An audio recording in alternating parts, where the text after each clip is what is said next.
자, 마켓나우 2부로 계속 이어가겠습니다. 오늘도 우리 시장은 방향성 탐색을 계속하고 있습니다. 자, 일단은 지난주에 우리 시장 급락이 많이 나왔었고 트럼프 당선 이후에 시장이 불안감을 굉장히 표출하는 모습이었는데 일단은 하락은 조금 멈추는 것 같아요. 시장에 이런 진정세들이 좀 나타나고는 있는데 하지만 지수가 올라가거나 또 반등세가 강하게 나타나고 있진 않다는 건 아쉬운 상황입니다. 이번 주에 어쨌든 방향성을 계속 탐색하면서 트럼프 트레이드에 어떻게 대응을 할 건지, 그래도 또 트럼프 수혜주라고 할 수 있는 것들은 잘 가고는 있어요. 어쨌든 트럼프의 피해주라고 할 수 있는 것들도 하락은 멈추는 시장의 분위기였습니다.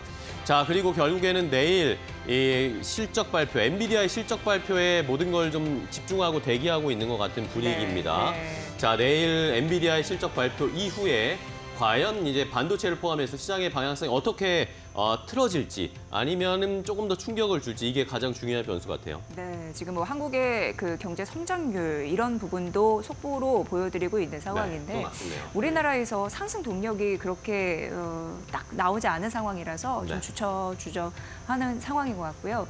그리고 무엇보다도 그 외국인의 매도세가 지속적으로 나오다 보니까 시장의 상승 탄력이 잘 갖춰져 있지는 않은 상황입니다. 네. 오늘도 반도체를 좀 집중적으로 팔고 있는 모습이 나타나거든요. 그런 흐름에서 좀 호재를 기다려야 하는데 이런 좀 아쉬운 생각이 드는 오전장이 아닐까 싶습니다. 네. 자, 삼성전자는 다시 어제도 하락하고 오늘 또 하락으로 출발하면서 낙폭이 좀 깊어지고 있는데, 자, 이 외에도 어떤 것들이 시장을 움직이고 있을까요? 지금 시장을 움직이고 이끌어가는 업종이나 테마들을 보면서 시장 분석하고 대비해 보도록 하겠습니다.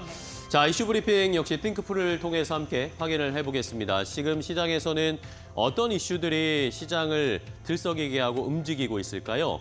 자, 시장에서 일단은 내일 엔비디아 실적, 아마도 우리 시간으로는 내일 개장 전에 이제 새벽에 발표가 될 텐데 내일 엔비디아 실적이 우리 시장에 반영이 되겠죠? 이런 것들을 계산해야 하는 상황이고, 이러면서 HBM이나 반도체 관련된 종목들은 일단은 오늘은 그다지 분위기는 좋지 않은 상황입니다.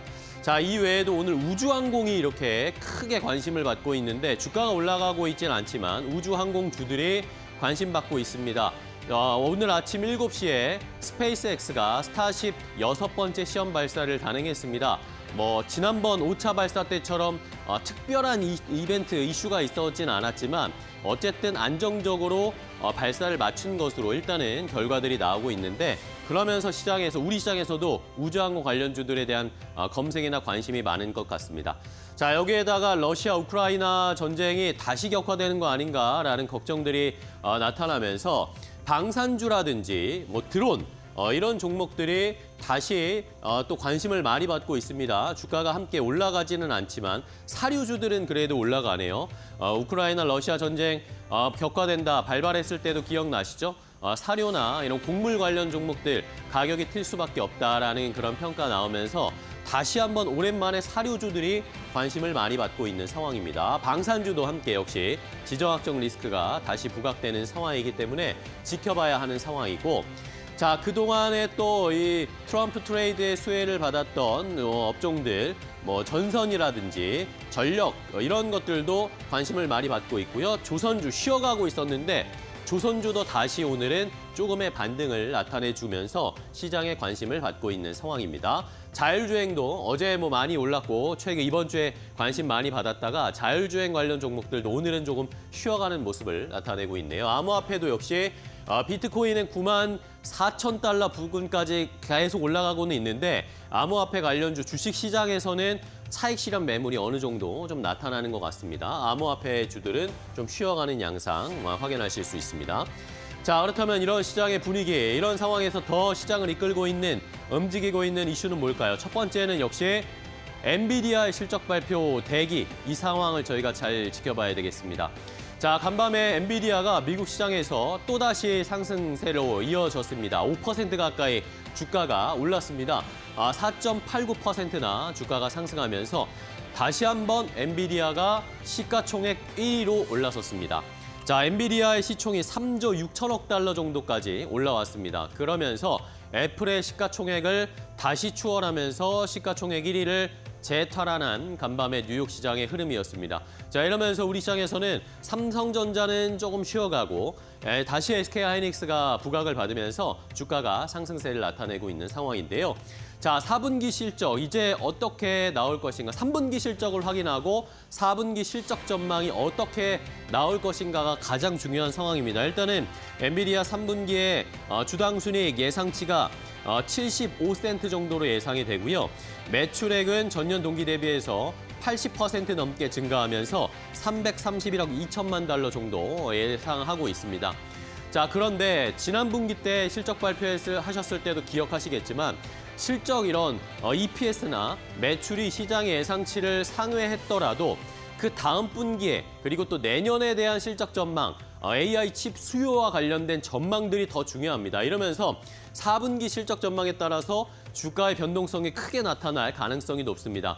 지난 분기 때 실적 발표 때도 이런 가이던스, 앞으로의 실적 전망치가 시장의 예상을 하회하다 보니까 바로 주가가 꼬꾸라지는 그런 일들이 있었잖아요. 시간의 거래에서 8%, 그 다음 날도 8% 넘게 엔비디아 주가가 급락하는 모습이 나타났는데 이번에도 아마 그런 비슷한 양상이 나타나지 않을까. 그러니까 앞으로의 실적 전망이 어떻게 나올 것인가 젠슨 황 CEO의 입에 주목을 해야 되는 내일 실적 발표 포인트를 잘 살펴보셔야 되겠고요.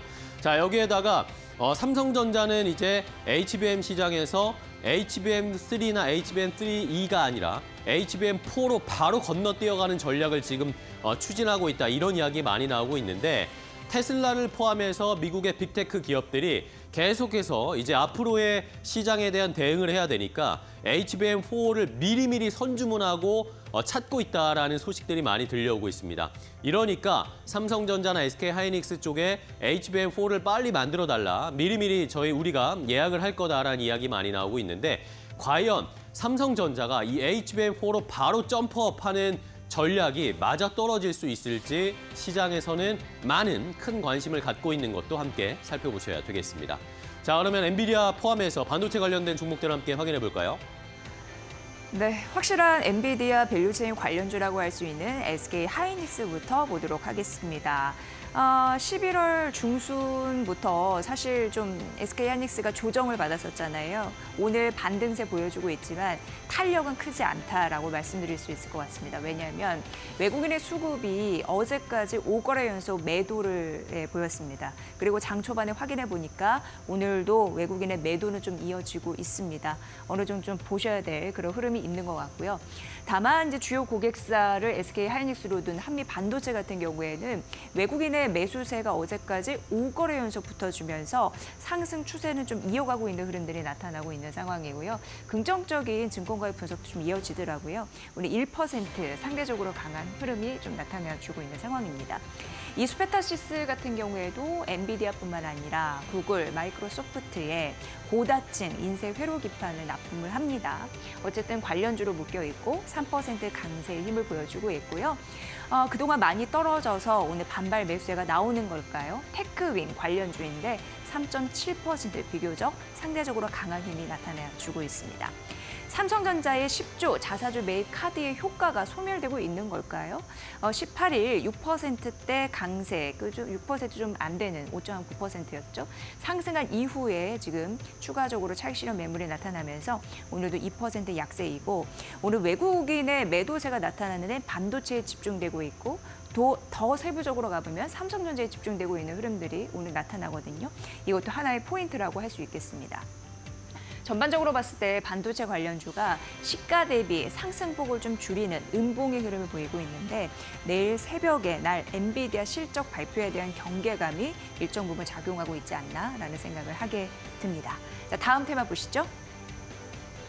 자, 두 번째로 확인해 볼 테마 업종은 방산주를 보겠습니다. 아까 사료주랑 방산주를 엮어서 좀 설명을 드렸는데 자, 러시아 우크라이나 전쟁이 휴전으로 가는 거 아닌가라는 그런 평가들이 나왔는데 다시 좀 긴장감이 높아지고 있습니다. 이러다 보니까 방산주가 다시 또 부각을 받고 사료주들도 함께 튀어오르고 있는 상황입니다.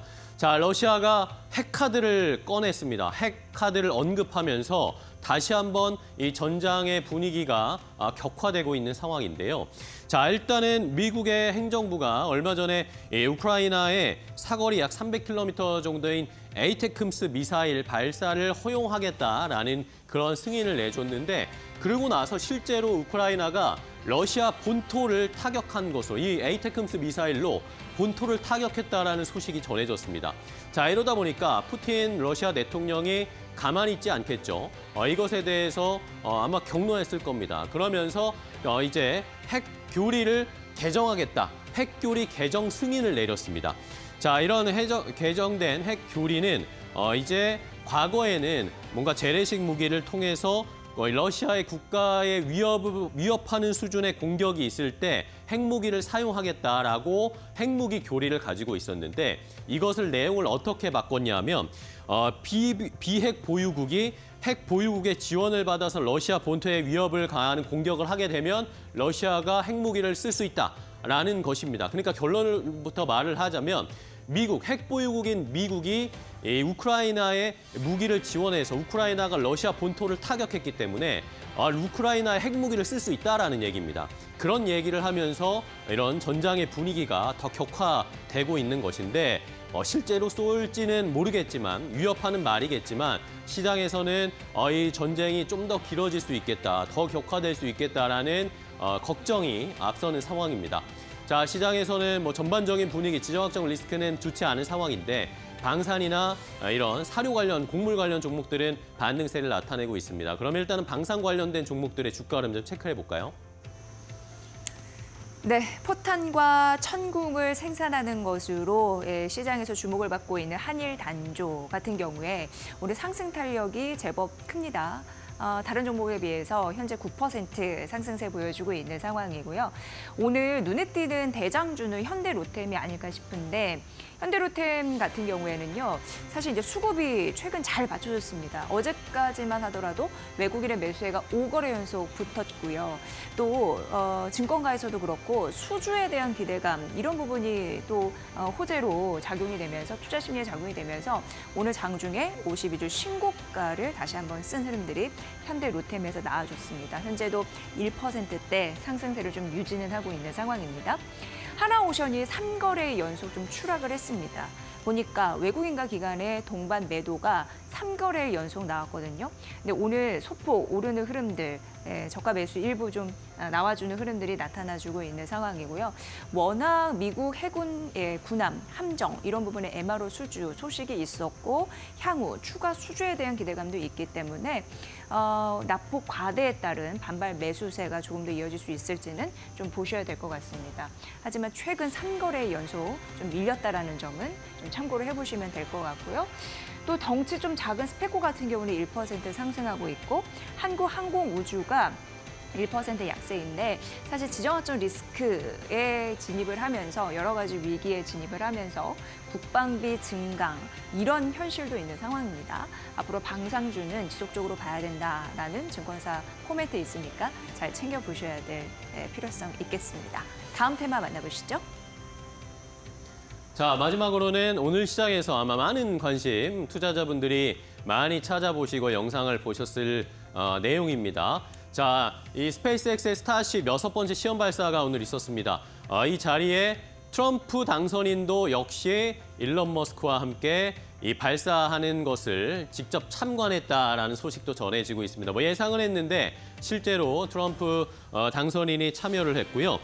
이러면서 트럼프 당선인이 로켓 발사에 참여한 모든 위대한 애국자들과 일론 머스크의 행운을 기원한다라는 언급도 했다라고 합니다. 자, 이번에 6번째 시험 발사인데 일단은 뭐 결과부터 말씀을 드리면, 이 부스터라고 할 수 있는 슈퍼 헤비는 이번에는 이 지난번처럼 이렇게 젓가락처럼 잡는, 그렇게 발사대에 안착하는 게 아니라 지상에 수직 착륙 안전하게 했다라는 결과가 보도되고 있고요. 그리고 윗부분의 우주선인 스타쉽은 인도양 바다에 안전하게 착수했다라는 그런 결과들이 나오고 있습니다. 지난번처럼 이렇게 뭔가 눈에 띄는 이렇게 젓가락으로 우주선을 잡는 듯한 그런 특별한 이벤트는 없었지만 일단은 모두 안전하게 착륙했다라는 것 자체에서 시장에서는 스타쉽 2번 발사도 역시 성공적이다라는 그런 평가들을 하고 있고요. 이제 100% 재활용할 수 있는 우주선의 시스템을 갖춰나가고 있다라는 긍정적인 평가들이 나오고 있습니다. 자, 우리 시장에서는 이벤트 소멸성으로 이제 스타쉽 발사가 되었으니까 조금의 차익 실현 매물이 나오고 있는데 우주항공 관련주들도 함께 체크를 해보겠습니다. 네, 우주항공 관련주 얘기를 좀 드렸지만 재료 소멸도 낙폭을 확대하는 음봉, 그러니까 시가 대비 낙폭이 좀 확대되고 있는 흐름들이 나타나고 있는 상황이고요. 대표적으로 하나그룹, 방산 앞서서도 살펴봤지만 우주항공에도 진심입니다. 하나 에어로스페이스 그리고 하나 시스템 상대적으로 덜 밀리지만 1%대 낙폭을 보여주고 있는 상황이고요. AP 위성은 8% 그리고 이노스페이스 같은 경우에는 11% 급락하고 있는 모습입니다. 한국항공우주 0.7% 약세입니다. 증권가에서는 사실 미국 쪽도 예산을 2년 연속 확대하고 있고 우리나라 같은 경우에도 예산 집행에 조금 더 힘을 좀 쏟을 것으로 예상돼서 우주항공주 같은 경우에는 중장기적으로 바라볼 필요성이 있다라고 얘기하고 있으니까 참고해 보시면 될 것 같습니다. 자, 엔비디아 실적 발표를 대기하는 오늘 하루의 시장이 될 것 같은데요. 더 자세하게 어쨌든 테마나 업종 이슈가 있는 것들은 움직임들이 나오고 있습니다. 오늘은 또 어떻게 대응해야 할지 더 자세한 종목별 대응 전략은 이데일리온 파트너와 함께 해보시죠.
네, 시청자분들과 실시간으로 소통하는 이데일리 온 시간으로 이어가 보겠습니다. 오늘도 유튜브를 통해서 여러분들 궁금증들 남겨주시면요. 저희가 실시간 채팅창에 올려온 여러분들의 궁금증들과 질문들 실시간으로 답변해 드리는 시간까지 이어가 보도록 하겠습니다. 오늘 이 시간은요. 이데일리 온 김태훈 파트너와 함께합니다. 안녕하십니까? 안녕하세요. 네, 반갑습니다. 오늘 시장부터 한번 이야기를 나눠볼 텐데요. 사실 저 어제 저녁에 네. 러시아, 우크라이나 기사를 보면서 시장 또 폭락하겠구나. 이 미국 정규장 시작하기 전에 빅스 지수가 갑자기 막 오르더라고요. 네. 그래서 좀 걱정을 했었는데 걱정 대비 시장이 좀 버텨주고 있고 이제는 좀 둔감해진 게 아닌가라는 네. 생각도 들거든요. 우선 미증시부터 확인해 볼까요? 네. 그 말씀하신 대로 어제 그 개장 초에 그 우크라이나의 젤렌스키 대통령 쪽에서 이제 러시아 영토를 향해서 미국이 제공해준 에이테크스라는 중단거리 미사일을 발사했습니다. 6발을 쐈는데요. 그중에서 한 발만 목적지, 그러니까 타격을 했고 나머지 5발은 모두 이제 중간에 러시아군에 의해서 방공망에 잡혔다고 합니다. 그러다 보니 지금 현재 미국이 우크라이나에 제공해준 에이테크스 자체가 그렇게 많지 않다고 알려져 있기 때문에 실제로 이 미국이 제공해준 무기를 갖고 러시아 본토를 때릴 수 있는 게 제한될 거다라는 말들이 나옵니다. 그래서 이 조 바이든 대통령이 그 우크라이나에게 이 에이테크스 미사일을 통해서 러시아 본토를 타격할 수 있도록 허가해 준 것이 이게 찻잔 속의 태풍이 될 수 있다라는 말이 돌면서 시장에서도 다우지수는 떨어졌지만 나스닥과 S&P 지수는 오르는 그런 모습을 보여줬습니다. 하지만 명백하게 이 러시아가 이 우크라이나의 이런 에이테크스 미사일의 러시아 본토 타격을 대상으로 해서 핵무기 사용에 대한 방법을 바꾼다고 공시를 했고, 그리고 또 이에 대해서 명백하게 미국에 대해서 경고라는 목소리 나왔기 때문에 이 러시아와 우크라이나 전쟁이 확전이 될 수 있다라는 불안감이 커지고 있습니다. 여기에다가 이런 이 러시아와 우크라이나 전쟁의 확전에 대해서 유럽 국가들의 반응이 전혀 다르게 나타나겠는데요. 멀리 있는 러시아와 우크라이나에 멀리 있는 영국 같은 경우는 정장 확전에 찬성하는 쪽이고, 또 우크라이나 바로 주변국들 폴란드나 루마니아 같은 국가들은 반대하는 입장을 나타내고 있습니다. 그게 이제 러시아와 우크라이나 전쟁 여파가 자기네 나라에 미칠 수 있기 때문에 그런 것이죠. 이러한 상황에서 트럼프 대통령도 직접 말을 했는데요. 이 러우 전쟁의 확전에 대해서 분명히 반대하는 목소리를 냈습니다. 그에 따라서 이 핵무기 사용에 대해서 러시아가 이 트럼프의 이 취임식 때까지는 좀 참을성을 갖고 인내심을 갖고 거기까지 말이 나오고 있고요. 그리고 장중에 비트코인이 94,000불을 넘겼습니다. 물론 그 이후에 92,000불까지 내려오긴 했지만 94,000불을 넘기면서 전체적으로 연말까지 10만 불에 갈 수도 있겠다라는 기대감을 키워주고 있습니다. 이에 따라서 이런 비트코인이 이렇게 올라가는 이유 중에 한 가지 또 러우 전쟁의 확전으로 인한 이런 안전자산에 대한 희구, 그 비트코인이 어느새 금처럼 안전자산이 돼버린 것이죠. 그리고 브라질 정상회담에서 트럼프 2기 내각에 대한 그 보호무역주의에 대해서 우려하는 목소리들이 나왔습니다. 이는 시진핑 중국 국가주석이 먼저 말을 꺼낸 것이고, 여기에 대해서 일본도 동의를 한 것이죠. 왜냐하면 모두 미국에 대해서 무역 흑자를 보고 있는 나라들입니다. 그런데 여기에 대해서 트럼프 2기 내각의 상무장관 이 러트닉이라는 분이 이제 거기에 지명이 됐는데, 이분은 대표적인 관세 옹호주의자입니다. 이 말뜻은 미국이 더더욱 보호무역주의로 한 발 더 가고 있다는 걸 보여주고 있고요. 그런데 여기에 이런 미국 시장의 이런 나스닥 지수가 오른 이유 중에 가장 대표적인 게 엔비디아의 이런 실적 발표를 바로 코앞에 두고 있기 때문입니다. 지금 시장은 이런 그 지정학적 리스크뿐만 아니라 이런 인공지능 AI에 대한 투자가 또 시장을 또 나누는 하나의 큰 화두가 되고 있기 때문에 이러한 실적들 발표를 좀 주의 깊게 보셔야 될 필요가 있는 것이죠. 네, 알겠습니다. 엔비디아 실적 발표가 우리 시각으로 내일 오전 6시에 진행이 될 예정입니다. 이를 앞두고 간밤에 엔비디아가 5%가량의 강한 상승이 나왔고요. 이로 인해서 기술주들의 상승이 나왔습니다. 오늘 그렇기 때문에 국내 증시 역시나 미국 증시의 영향을 받으면서 반도체주들이 괜찮을 것이다라는 그런 이야기 나오고, 개장 직후에는 그래도 움직임이 좀 나와주는 모습이었는데요. 다만 또 삼성전자가 또 아쉬운 흐름 이어가고 있고요. 우리 시장에 대한 그 여러 가지 불확실성, 지금 뭐 증권가 리포트 보니까 악재가 너무 많아서 언더슈팅이 나왔다, 이제는 오를 일만 남았다, 이런 긍정적인 이야기로 나오고 있는데요. 파트너님께서 시장 좀 어떻게 보세요? 네, 그 삼성전자에 대해서 10조 원대 자사주를 취득한다는 공시만 했을 때만 해도 분위기 좋았습니다. 말 그대로 삼성전자가 그 당일날 금요일날 발표도 하기 전에 7%가 올랐고, 그 다음 월요일 거래에서 6% 정도 오르면서 시장 전반에 걸쳐서 반도체 제조 장비 쪽이나 이런 쪽도 같이 올라가는 모습을 보여줬지만, 그때 방송에서 월요일 날 방송에서 말씀드렸듯이 삼성전자가 자사주 취득에 10조 원이라는 큰 돈을 사용하게 되면 그만큼 반도체 제조 장비나 이런 쪽에 투자할 여력이 줄어들게 됩니다. 그래서 그날 월요일 날 오후장 들어서 이 반도체 장비주나 이런 것들이 대거 급락을 하는 모습을 보였는데요. 시장에서 이렇게 돈이 어느 한쪽으로 흘러가게 되면 그 반대쪽에는 분명히 빈자리가 생기고, 또 그에 따라서 손해보는, 반사적으로 또 손실을 보는 부분이 있기 때문에 이런 부분을 전체적으로 시장을 좀 볼 줄 아셔야 될 것 같습니다. 앞에서 말씀드렸듯이 미국에서 관세 옹호주의자들을 그 트럼프 2기 내각에 전진 배치하면서 우리나라 같이 미국의 대규모 무역 흑자를 보고 있는 나라들은 좀 긴장을 할 수밖에 없는 것이죠.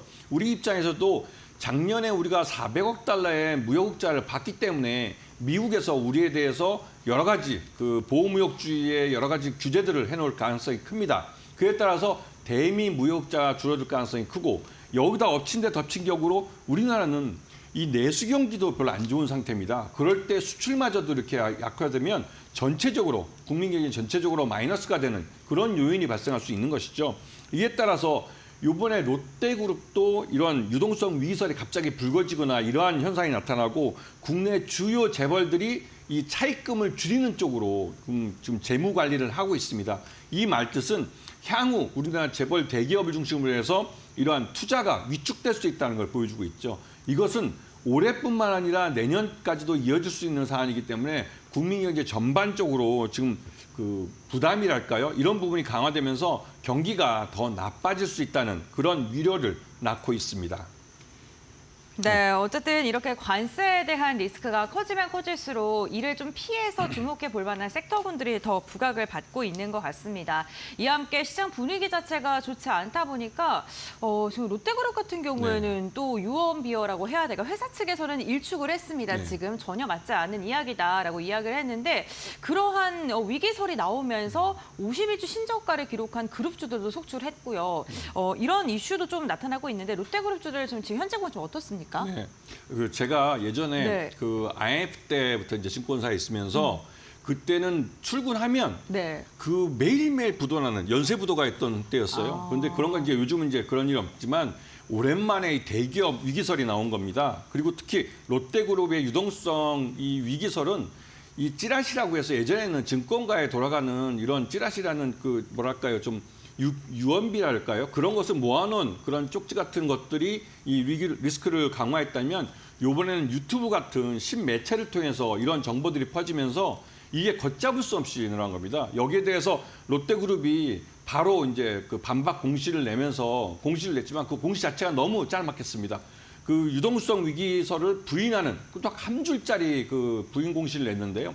그러다 보니 이 롯데그룹 전반적으로 롯데그룹은 기본적으로 소비 쪽에 주력이 됩니다. 롯데쇼핑이나 롯데호텔 이런 게 다 소비 쪽에 관련돼 있기 때문에 이 소비가 국내 소비가 위축이 되면 그룹 전체적으로 리스크가 있겠다라고 사람들이 상식적으로 생각할 수 있는 거죠. 여기다가 롯데그룹 내 가장 큰 제조업이랄 수 있는 롯데케미칼이 실적이 안 좋은 상태입니다. 그리고 부채가 많이 늘어난 상태에서 갑자기 이러한 그 유동성 위기설이 나오면 그 말 그대로 그럴듯하게 보이는 것이죠. 그래서 이게 그 당일날 롯데그룹의 전체적으로 가장 대표적으로 롯데케미칼, 롯데지주, 롯데쇼핑이 주가가 큰 폭으로 폭락을 했는데요. 그다음 부인 공시를 했는데도 여전히 그 약세를 나타내고 있습니다. 그 이유는 기관 투자가들이 이 대규모 매도를 했기 때문이죠. 이러한 기관 투자가들의 대규모의 매도는 당연한 겁니다. 이런 리스크를 해지하기 위해서 그 매도를 하는 것은 이건 간접 투자자들을 위해서도 당연히 해야 될 리스크 해지겠죠. 그런데 중요한 것은 롯데케미칼은 여전히 이러한 실적 부진이 내년까지도 이어질 수 있는 그런 상황인데 가장 대표적으로 주력을 삼고 있는 기초소재 쪽에서 중국산 저가 그 공급량이 워낙 많기 때문에 전반적으로 실적이 나빠질 수밖에 없고 그러한 실적이 돌아오지 않는다면 실질적으로 그 투자자들의 신뢰를 회복시키는 어려운 거죠. 그래서 롯데그룹은 보유하고 있는 비업무용 자산들, 즉 부동산을 매각할 필요가 있습니다. 그래서 서초동 부지 같은 경우 약 2조 원 정도로 평가되는데 그러한 부지를 매각을 해서 조 단위의 자금을 확보한다면 신뢰가 조금 살아날 수 있지 않을까라는 생각을 좀 해봅니다. 네, 알겠습니다. 롯데그룹 지금 기관들의 매도 이탈로 인해서 시장에서 이런 해명설에도 불구하고 주가는 맥을 못 추고 있는 모습인데요. 전통적인 석유화학 관련 기업들 전반적으로 좀 깊게 눌리고 있는 모습이 오랜 시간 지속되고 있는데요. 또 트럼프 2.0을 맞이하게 됐을 때 석유화학 쪽도 긍정적이다라는 이야기 나오고 있으니까 한번 확인해 보시면 좋을 것 같고요. 트럼프 이야기하니까요. 2차 전지 이야기 빼놓을 네. 수 없을 것 같습니다. 2차 전지에 대해서는 좀 어떻게 바라보고 계실까요? 그렇죠. 2차 전지에 대해서는 그 따뜻한 빨간 뭐랄까요? 네, 긍정적인 그 긍정적인 부분. 네. 측면. 이 말이 좀 필요합니다. 네. 긍정적인 면과 부정적인 면이 동시에 네. 있습니다. 이 긍정적인 면은 말 그대로 이 우리나라 이 2차 전지 쪽 그러니까 LG 엔솔이나 또 삼성 SDI 또 SK온 같은 회사들이 전 세계적으로 이 전기차 배터리 분야에서 시장을 넓혀갈 수 있는 기회가 오고 있다는 것이고 또 한편으로는 이 미국에서 이 전기차 보조금을 주지 않는데 전기차들이 과연 많이 판매가 될 수 있느냐 이 문제가 있는데요. 여기에 대해서 일론 머스크는 트럼프 2기 정부에 이제 입각을 하면서 이 전기차 보조금 폐지에 대해 찬성 입장을 나타냈습니다. 그 이유는 트럼프의 그러니까 이 테슬라 그 테슬라의 모델들은 다소 오래된 모델들입니다. 이 말뜻은 이미 모델 개발비가 모두 뽑혀진, 그래서 가격을 인하할 수 있는 그런 모델들이라는 것이죠. 거기에 비해서 우리 현대차의 아이오닉이나 또 기아 EV 같은 경우는 최근에 만들어진 모델들입니다. 그래서 모델 개발비나 이런 것들이 다 자동차 값에 포함되어 있죠. 그런데 이런 상황에서 전기차 보조금이 없어진다면 과연 가격 경쟁력 면에서 테슬라의 좀 오래된 모델들과 신규 모델들이 경쟁하면 과연 우리나라 기업, 그 현대차와 기아의 전기차들이 이 테슬라의 그 가격 인하된 그런 오래된 모델들과 경쟁해서 이길 수 있을까요? 이런 부분 때문에 이 음과 양 모든 면이 있습니다. 하지만 요번에 LG 엔솔이 그래도 그나마 폭락 이후에 주가가 야금야금 올라온 이유 중에 하나가 이 유럽의 전기차 배터리 업체인 노스볼트라는 데가 파산설이 돌고 있습니다. 실제로 챕터 11은 미국 시장에서 지금 신청하겠다고 얘기가 나오고 있는데요. 이렇게 되면 이 노스볼트의 고객사였던 유럽의 전기차 업체들은 다 다른 전기차 배터리 그 업체를 찾아야 됩니다. 하지만 중국산은 여러 가지 문제 때문에 중국산과 거래하기보다는 한국의 LG 엔솔이나 또 SK 온이나 또 한국 삼성 SDI와 거래할 가능성이 크기 때문에 신규로 유럽에 있는 전기차 고객들을 맞이할 수 있는 기회를 가진 것이죠. 그렇기 때문에 이 전기차 2차 전지 배터리 업체들에 대해서는 그가 음과 양을 모두 함께 봐주셔야 할 때가 된 겁니다. 네, 유럽 부분에 대해서는 노스볼트 파산설에 따른 반사이 효과를 국내 2차 전지 기업들이 받을 수 있다라고 이야기를 해주셨지만 어쨌든 트럼프 2.0 내각 구성 자체는 좀 부담스럽게 우리 시장에 작용할 수 있을 것 같습니다. 그럼 계속해서 다음 섹터 이야기 나눠볼 텐데요. 또 우리가 확인해 볼 만한 섹터 네. 있을까요? 그렇죠. 로봇을 좀 봐주셔야 됩니다. 로봇 관련 기업이요? 로봇은 네. 요즘에 여러 가지 동영상들이 유튜브에 많이 공개되는데요. 그런 것도 볼 때마다 깜짝깜짝 놀라게 됩니다.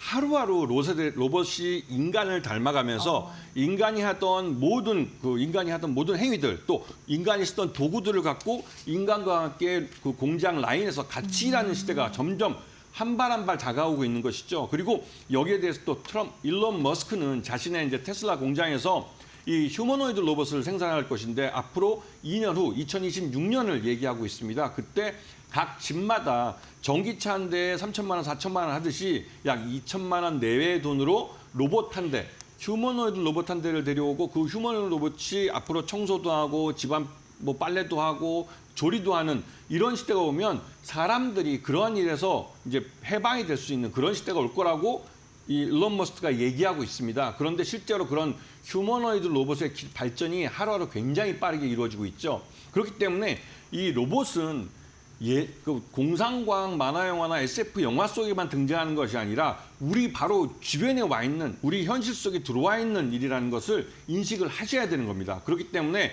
이런 로봇주들은 기술 개발만 하고 있는 회사가 아니라 실제로 돈을 벌 수 있는 회사가 되고 있다는 것, 이런 변화하고 있는 것을 인식하시고 긴 안목으로 보셔야 되는 것이죠.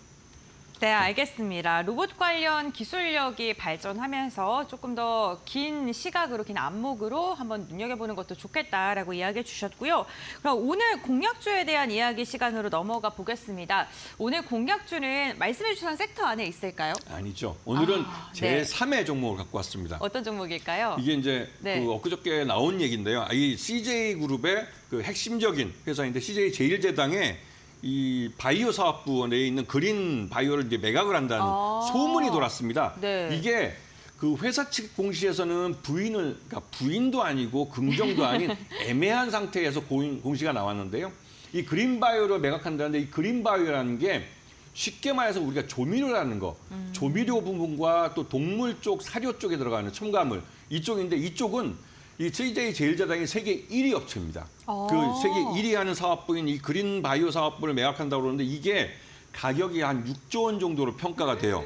그렇기 때문에 이게 쉽게 매각될 사업은 아닙니다. 하지만 이게 실제로 매각이 되면 CJ그룹은 그동안 여러 가지 M&A 때문에 들어왔던 여러 가지 비용이나 이런 부분 때문에도 여러 가지 구설수가 있었는데 그 부분을 깨끗하게 정리할 수 있고 엔터 부분에 대규모 투자할 수 있는 자금을 확보하게 됩니다. 그래서 CJ 제일제당이 이런 그린 사업부를, 그린 바이오를 매각한다는 얘기가 나왔을 때 CJ E&M이 제일 먼저 반등이 나오는 이유가 있는 것이죠. 그래서 CJ제일제당에 대해서 한번 이제 눈여겨 보셔야 되는데 이게 매각설이기 때문에 이게 진짜 구체적으로 액션이 취해지는지 물론 그러한 소문도 있습니다. 이게 매각에 대한 주관사를 결정해서 한다는 말도 있고 해서 CJ제일제당에 대해서 매수가는 26만 원 정도로 보고요. 그다음에 손절가는 25만 원, 그다음에 목표가를 34만 원을 보는데 실제로 그린바이오가 매각이 될 경우 약 6조 원 내지는 그것보다 플러스 알파가 될 수도 있고 그보다 조금 부족할 수도 있겠지만 그 정도의 현금이 유입되기 때문에 이 조 단위의 자금으로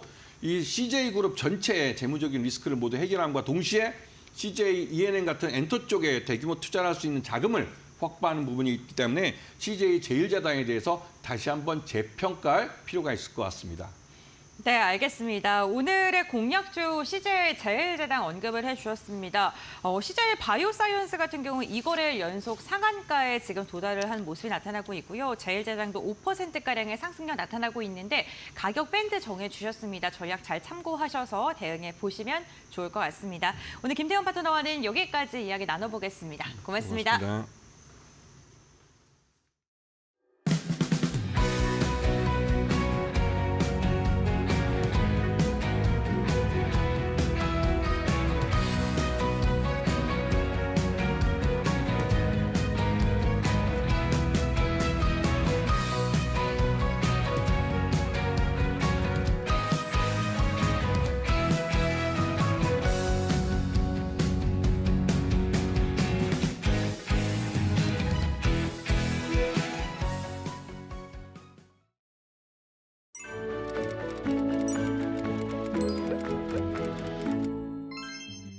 안녕하세요.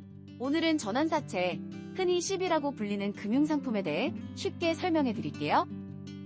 먼저, 전환사채란 채권과 주식의 성격을 동시에 가진 투자 상품입니다. 기업이 자금을 조달하기 위해 발행하는데요. 일반적인 채권처럼 일정 기간 동안 이자를 받을 수 있는 동시에 특정 조건이 되면 주식으로 전환할 수 있는 권리가 붙어 있는 것이 특징입니다. 처음에는 채권으로 발행되었지만 일정한 시간이 지나고 보통주로 전환할 수 있는 권리가 있는 거죠. 예를 들어 A기업이 1년 만기에 전환사채를 발행했다고 가정해 볼게요. 만기 시 수익률 8%, 전환 가격은 1만 원으로요. 이후에 주가가 8% 이상이 되었다면 주식으로 전환해서 시세 차익을 얻을 수 있는 거죠. 만약 1년 뒤 주가가 그대로 혹은 그보다 낮다면 만기까지 보유해서 8%의 이자를 받을 수 있습니다.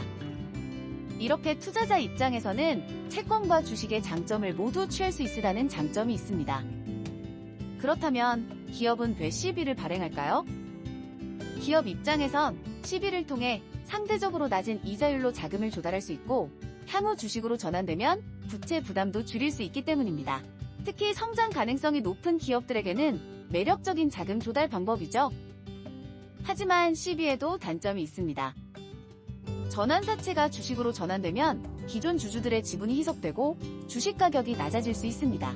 또한 투자자 측면에서는 전환사채 이자율이 일반적인 이자율보다 낮게 설정되고 기업이 부도가 나면 원금과 이자를 상환받지 못할 위험도 유의해야 합니다. 오늘은 이렇게 전환사채에 대해 알아봤습니다. 더 유익한 정보로 다음 시간에 찾아올게요. 감사합니다.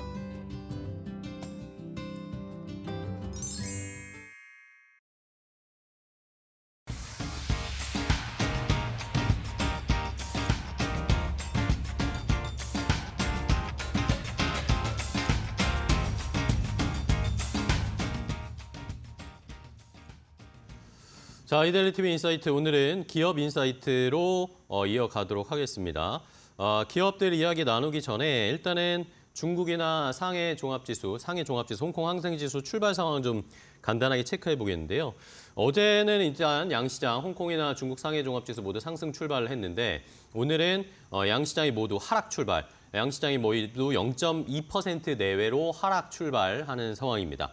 자, 조금 전에 중국에서 기준금리라고 할 수 있는 LPR 대출 우대금리가 동결됐다는 소식이 전해졌는데 이것 때문에 이제 약간은 실망하는 눈치도 있는 상황인데 지난달에 어쨌든 LPR 대출금리를 한번 인하했기 때문에 연달아서 인하하는 것은 그런 조치는 나오지 않았습니다. 이러면서 일단은 이번 달에는 다시 한번 중국이 기준금리를 동결하면서 양시장, 홍콩 항생지수나 중국 상해 종합지수는 0.2% 약보합권 수준으로 출발을 한 상황이다라는 거. 중국 시장의 흐름도 계속 체크를 해보시기 바랍니다.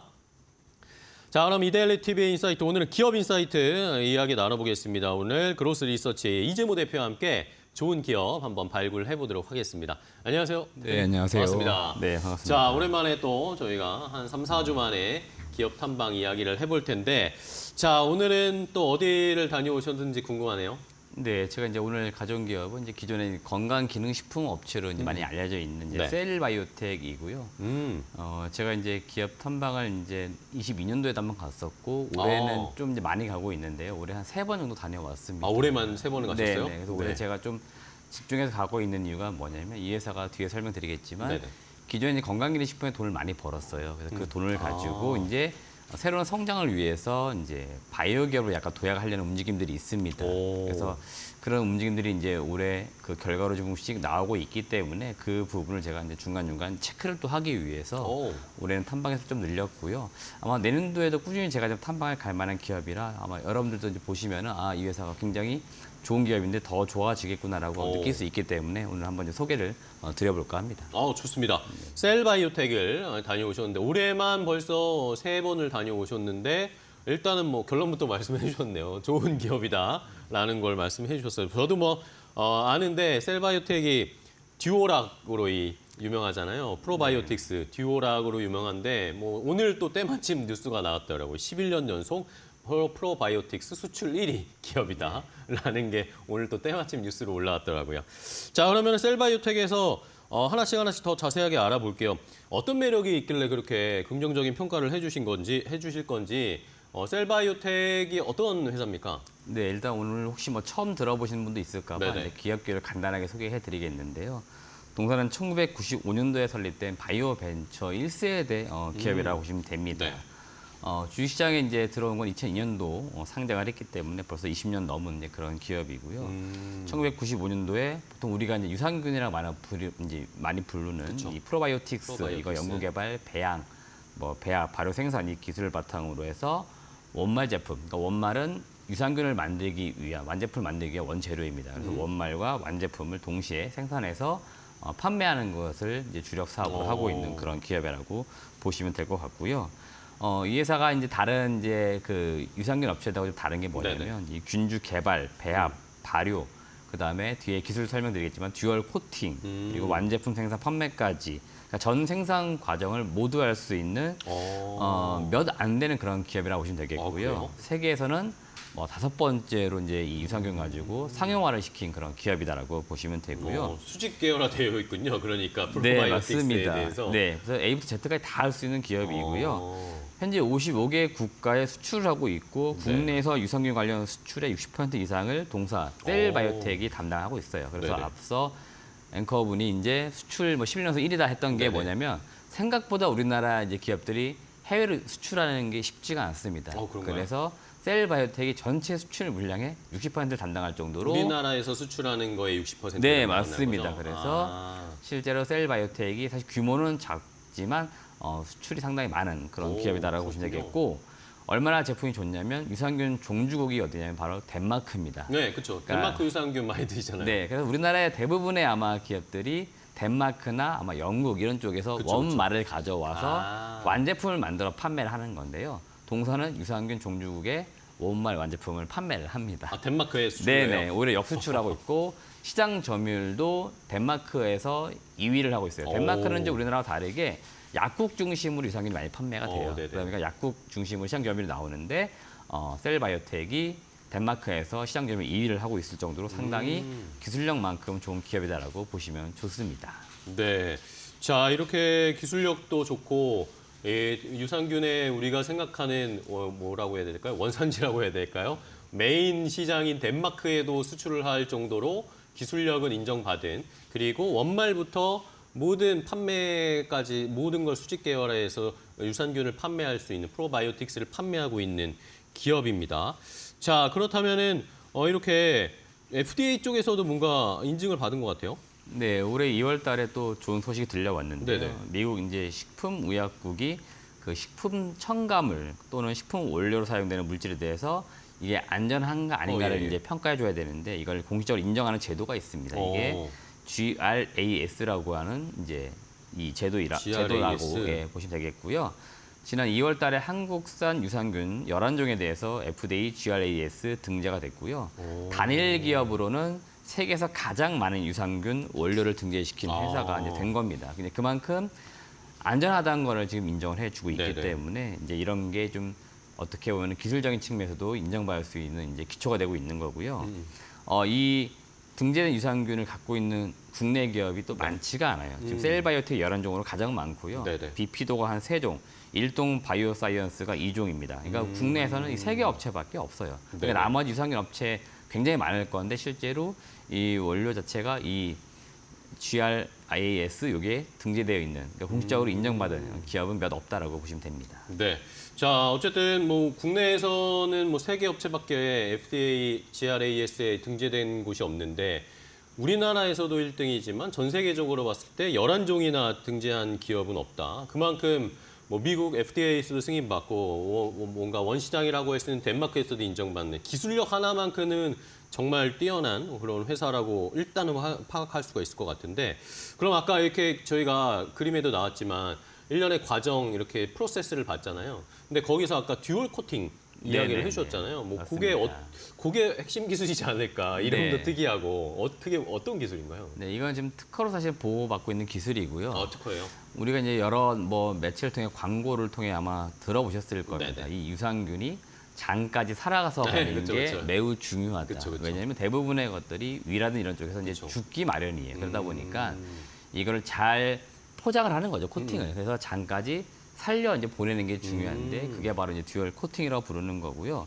이렇게 이제 잘 간 유산균이 그 안에서 또 이제 정착을 하고 증식을 해야 됩니다. 그쵸. 그러니까 포장지를 다시 또 뜯어야 되는 거예요. 그쵸. 그러니까 살아서 가게 보내는 기술은 좀 웬만한 기업들이 있긴 있습니다만은 이게 또 가서 뭔가 정착도 해야 되고 증식해야 되는데 그게 포장이 안 뜯어지고 그냥 그렇죠. 배출되면 안 되잖아요. 그렇죠. 그럼 또 효과가 없는 겁니다. 그쵸. 그러니까 그게 사실 핵심 기술이에요. 그래서 타 어떤 경쟁사 제품들보다 100배 이상 높은 장내 생존율 자랑을 하고 있고 그러다 보니까 이 기술이 지금 특허로 한국, 중국, 뭐 미국, 일본 웬만한 국가에 지금 다 등록되어 있는 거예요. 그러니까 이 특허가 있기 때문에 동사가 지금 해외로 수출을 지금 많이 하는구나. 여러 국가에 할 수 있는 거라고 좀 보셔도 될 것 같아요. 와, 그렇군요. 듀얼 코팅 기술. 장까지 살아서 가는데 거기서 이제 장에서 그게 포장이 벗겨지면서 효과를 낼 수 있는 그런 기술을 가지고 있는 게 듀얼 코팅이다. 특허도 많은 국가에서 가지고 있는 상황이고 뭐 요즘에 뭐 건강에 대해서 많은 분들이 너무나 중요시하시니까 건강기능식품이나 비타민이나 뭐 이런 유산균은 거의 매일매일 하나씩 드시는 분들 굉장히 많으실 텐데 실제로 그럼 이런 프로바이오틱스 시장이 규모가 어느 정도 되나요? 우리 시장에서는? 네, 이 건기식 시장의 이제 특징이 뭐냐면은 네. 시장이 엄청 막 폭발적 성장을 하지 않습니다. 다만 꾸준하게 매년 성장하는 그런 특징들을 그쵸. 보이고 있고요. 그러다 보니까 이 유산균 프로바이오틱스 시장도 지금 매년 꾸준하게 성장하는 특징이 있고 이제 전 세계적으로 이 코로나라는 걸 겪으면서 많은 사람들이 면역 체계라든지 이런 것들에 관심도가 그쵸. 매우 네. 증가를 한 상황이에요. 그러다 보니까 과거에는 이 건기식 하면은 대부분 좀 나이가 있으신 분들이 좀 먹어야 되는 뭐 이런 걸로 인식이 있었는데 지금은 나이와 관계없이 많이들 뭐 먹는 이제 그런 분위기들이 그쵸. 조성이 네. 되어 있다 보니까 이 프로바이오틱스 시장도 꾸준히 성장하고 있고요. 글로벌적으로 보니까 시장 규모가 약 614억 달러 정도라고 합니다. 한화로 한 85조 규모이고요. 네. 국내 시장만 놓고 볼 때는 대략 한 작년 기준입니다. 한 7,500억 규모이고 7,500억. 2019년 이후로 연평균 7.9%씩 꾸준히 성장을 하고 있습니다. 보통 이 건기식 시장이 성장하는 그 율을 봤을 때는 5% 미만이 많아요. 근데 이 유산균, 이 프로바이오틱스는 좀 높네요. 예, 건기식, 뭐 다른 건기식보다는 좀 더 높이 성장하고 있기 때문에 좀 빠르게 성장을 하고 있는 거고요. 우리가 상식적으로 알아주시면 좋은데 이 건기식 가장 많이 팔리는 게 뭐냐면 한국 기준 놓고 볼 때 1위가 홍삼, 2위가 유산균, 유산균. 그다음 3위가 비타민입니다. 음. 근데 1위 홍삼 같은 경우에는 사실은 선물로 이제 주고받는 경우 네, 굉장히 그쵸. 많아요. 그러니까 여기에서 이제 구매가 많이 일어나는 거고요. 일반적으로 자기가 자기를 위해서 구매하는 그 건기식 같은 경우에는 유산균하고 비타민이 가장 많습니다. 그러다 보니까 이제 꾸준히 성장하는 그런 좀 특징이 있는 거고요. 국내에서는 이제 HY, 과거에 이제 한국야구르트라고 했던 기업이죠. 네네. 이 기업, 뭐 종근당 건강, 셀바이오텍, 콜마 B&H 순으로 이제 매출이 지금 일어나고 있는데 매출액 상위 5개의 기업 같은 경우에는 셀바이오텍을 제외하면은 모두 내수 매출이라고 보시면 돼요. 거의 90% 이상이 내수입니다. 네네. 그러니까 역수출이 좀 힘들다라고 보시면 되고 반면에 동사 같은 경우는 해외 수출이 더 많습니다. 매출에서 보시면. 그러니까 그 이유도 뭐냐면 결국 이 균주에 있다라고 보시면 돼요. 셀바이오텍 균주를 자체적으로 생산하는 거죠. 이걸 가지고 유산균을 만드는데 대부분의 업체들은 해외에서 들여옵니다. 그래서 이제 완제품 만들어서 판매를 하는 거고 그러다 보니까 가격 차이가 사실 좀 있어요. 그쵸. 그래서 이 셀바이오텍 제품은 좀 고가형 시장을 형성하고 있고 나머지 제품들은 약간 저가 시장을 이루고 있습니다. 그러다 보니까 절대 판매량에서는 사실은 한국 야구르트나 종근당 건강 제품이 많이 팔리는 거고 이 셀바이오텍의 듀오락 제품은 좀 덜 팔린 것처럼 보이지만 좀 고가 시장을 좀 이루고 있다. 이런 특징이 좀 있다라고 보시면 좋습니다. 네, 알겠습니다. 자, 어쨌든 자체적인 이 원주를 만들어서 수직 계열에서 만드니까 아무래도 해외에서 그렇게 원주를 사와서 파는 데보다는 단가는 좀 높을 수 있는데 국내에서는 뭐 다른 저렴한 이 프로바이오틱스들이 더 많이 팔리는 거고 이제 셀바이오텍은 그걸 또 수출을 하면서 그걸 또 상쇄하면서 수익을 많이 내고 있는 그런 시스템이네요. 다른 업체들과는 조금 이 시장의 뭐라고 해야 될까 파이가 약간 다른 것 같아요. 자, 그렇다면은 어쨌든 뭐 수출 뭐 많이 한다고 말씀을 해주셨는데 그러면은 이제 앞으로 또 뭐 수출 국가들도 되게 다변화해야 되지 않겠습니까? 시장도 더 많이 일단은 뭐 아까 말씀해 주셨는데 대부분의 국내 업체들은 국내 내수가 90%인데 그러면은 셀바이오텍은 수출 내수 비중이 어느 정도 돼요?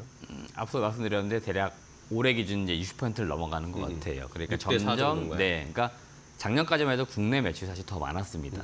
근데 올해 지금 확실히 해외가 많아지고 있고요. 이 추세가 더 늘어날 것 같고 앞으로 이제 수출한 국가 늘어날 것 같은데 이제 가장 기대되고 있는 지역은 중국입니다. 중국. 동사가 올해 이제 마케팅 측면에서 가장 공을 들인 지역은 이제 중국 시장입니다. 네네. 그래서 중국의 건기식 이제 박람회 이런 것들 열리게 그쵸. 될 때 동사가 단독 부스를 차리고 이제 많은 이제 바이어들을 만났습니다.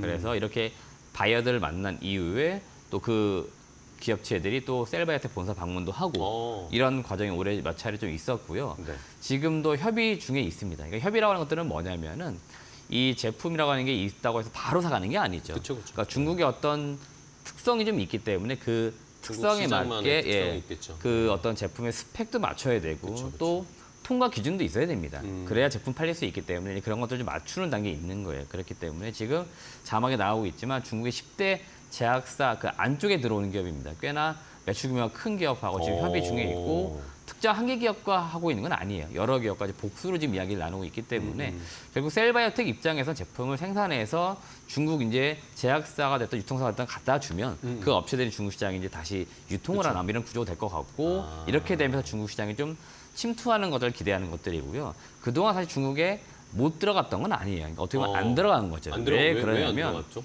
이 듀오락 제품이 국내에서도 소비자들이 약간 비싼 제품으로 인식을 하는데 중국이 아무래도 좀 우리보다 경제 여기 좀 떨어지다 소비 보니까 여력이, 네. 그렇죠. 그러다 보니까 이제 중국 시장에 굳이 들어갈 필요가 사실 없었던 거죠. 그런데 이제 중국도 좀 소비 여력이 올라오다 보니 이제 조금씩 들어가려고 지금 하는 단계이고요. 그러다 보니까 이제 중국 업체들과 이제 이렇게 만나서 이야기들도 좀 하고 있다라고 보시면 될 것 같습니다. 아, 그렇군요. 중국 시장 어쨌든 우리나라보다는 더 저가 경쟁이 치열한 시장이니까 굳이 뭐 셀바이오텍 입장에선 중국에 들어가서 가격 낮추는 그런 전략을 쓰지 않아야겠다라고 생각했던 것 같네요. 근데 이제는 뭐 중국에서도 고가 제품이나 고급 제품들이 뭐 제약바이오뿐만 아니라 건기식뿐만 아니라 다른 시장에서도 고가 제품에 대한 수요들이 많이 늘어나니까 자, 중국에 뭐 진출을 하게 된다면 매출이나 뭐 이런 것들은 훨씬 더 숫자들은 좋아질 수 있겠네요. 중국 특허도 뭐 미리 받아놨다라고 하니까 준비는 차근차근 진행되는 것 같습니다. 어느 이 중국의 대형 제약회사와 계약을 하는지 요거를 저희가 뉴스를 한번 잘 팔로우업 해봐야 되겠어요. 자, 그러면은 일단은 뭐 셀바이오텍이 이렇게 프로바이오틱스 건기식 건강기능식품 시장에서는 탄탄한 입지를 다지고 있습니다. 그런데 뭐 요즘 사실 뭐 트럼프 당선 전까지만 해도 제약바이오들이 워낙 좋았잖아요. 이러면서 가장 뭐 관심이 많이 했던 건 뭐 신약이라든지 신약 기술, 플랫폼 이런 기술들을 가진 제약바이오들이 주가가 잘 갔단 말입니다. 결국에는 셀바이오텍도 뭔가 추가적인 사업, 뭐 신약 개발 이런 걸 했으면 좋겠다는 생각도 들거든요. 네, 맞습니다. 뭐 동사가 이제 이 신약 개발을 이제 하겠다고 많이 공언하고 있는데요. 아, 그래요? 갑자기 뭐 이 이야기가 나온 건 사실은 아니에요. 아, 네네. 신약 개발의 역사는 좀 됐습니다. 오. 2010년부터 됐으니까 굉장히 사실은 오래됐고요. 이제 올해 그 결과치나 이제 진행 사항들이 좀 가시로 보이고 있기 때문에 네네. 지금 좀 더 초점을 두고 오. 이제 보시면 좋겠다 말씀드리는 건데 우선 경구용 대장암 치료제 파이프라인 PP-P8 요걸 좀 주목해 보시면 좋습니다. 네. 유산균의 특성을 활용한 마이크로 바이옴 신약이고 이게 진짜 약으로 나오게 되면 퍼스트 인 클래스의 이제 가치를 가지고 있는 그런 치료제다라고 보시면 될 것 같습니다. 요거는 유산균의 유전자 변형 기술 또는 유전자 제조와 뭐 조작 기술이라고 표현을 하는데요. 네네. 결국 쉽게 표현해 드리면은 동사는 유산균을 만드는 업체죠. 그렇죠. 유산균이 장까지 잘 살아서 가면 좋습니다. 그쵸. 그래서 동사 같은 경우에도 요 유산균에다가 요 항암 물질을 안에 넣는 겁니다. 안에 심어가지고 살려 보내는 거고요. 항암제를 장까지 살려서 보내는 그렇죠. 거예요. 그 다음에 사실은 장에서 이게 약효가 발휘가 돼야겠죠. 그렇죠. 그러면서 이제 소위 말하는 암세포를 이제 죽이는 과정이 생기면서 치료가 되는 거를 지금 이제 시험을 하려고 하는 거죠. 임상 시험을 지금 네네네. 하려고 하는 겁니다. 그래서 그거라고 보시면 될 것 같고 이게 2010년도 김치 유산균 기반의 대장암 치료제 관련 특허 취득을 하면서 연구 개발이 시작이 됐고 네. 2018년도에 유산균 유래 항암 물질 P8 이거 이제 특허 취득을 하면서 본격적으로 이제 신약 개발의 작업에 들어갔습니다. 그리고 사실 21년도 국내 식약처에 임상 일상 시험을 하겠습니다라고 IND 임상 시험계획 신청을 했는데 네네. 이게 지금까지 어떤 임상 시험의 어떤 전례가 없는 네. 그런 케이스다 보니까 이거를 통과를 시켜야 되는데 기준이 없었던 거예요. 그러니까 식약처도 이 기준이 없다 보니까 통과를 시키지 못하고 계속 있었던 겁니다. 그 기준을 만들었겠네요. 그럼 네, 식약처에서. 그 기준을 만드는 과정도 있었고 또 21년도, 22년도 이때가 또 코로나 기간이다 보니 네, 그쵸. 다른 업무들이 좀 많았겠죠. 네. 그러니까 21년도 신청하고 보통 한 6개월, 1년이면 이게 승인이 나야 되는데 그쵸. 승인이 안 난 거예요. 그래서 시장에서는 이거 안 되는 거 아니냐는 루머가 굉장히 많았지만 그렇죠. 시간이 길어지면 네네네. 의구심이 나올 수밖에 결국 없죠. 문제가 있는 거 아니냐 네. 이런 이야기 많았는데 이게 승인이 언제 났냐면 올해 3월에 드디어 임상 일상 승인이 났습니다. 아유, 거의 3년 만에 나왔네요. 네네, 그러니까 굉장히 오래 걸렸던 네. 거죠. 그러니까 그 사이 기준도 만들어졌을 거고 회사가 얘기해 주는데 전임상 시험이라고 하잖아요. 동물 대상으로 반복 실험을 또 했답니다. 그래서 독성이 있냐 없냐 이게 중요하니까 그쵸, 그쵸. 그런 걸 좀 테스트했다라고 하고 이게 이제 문제가 없는 게 확인됐기 때문에 승인이 났다라고 좀 해주고 있고요. 요 임상 시험의 이제 계획이 지금 자막에 그림에 나가고 있는데요.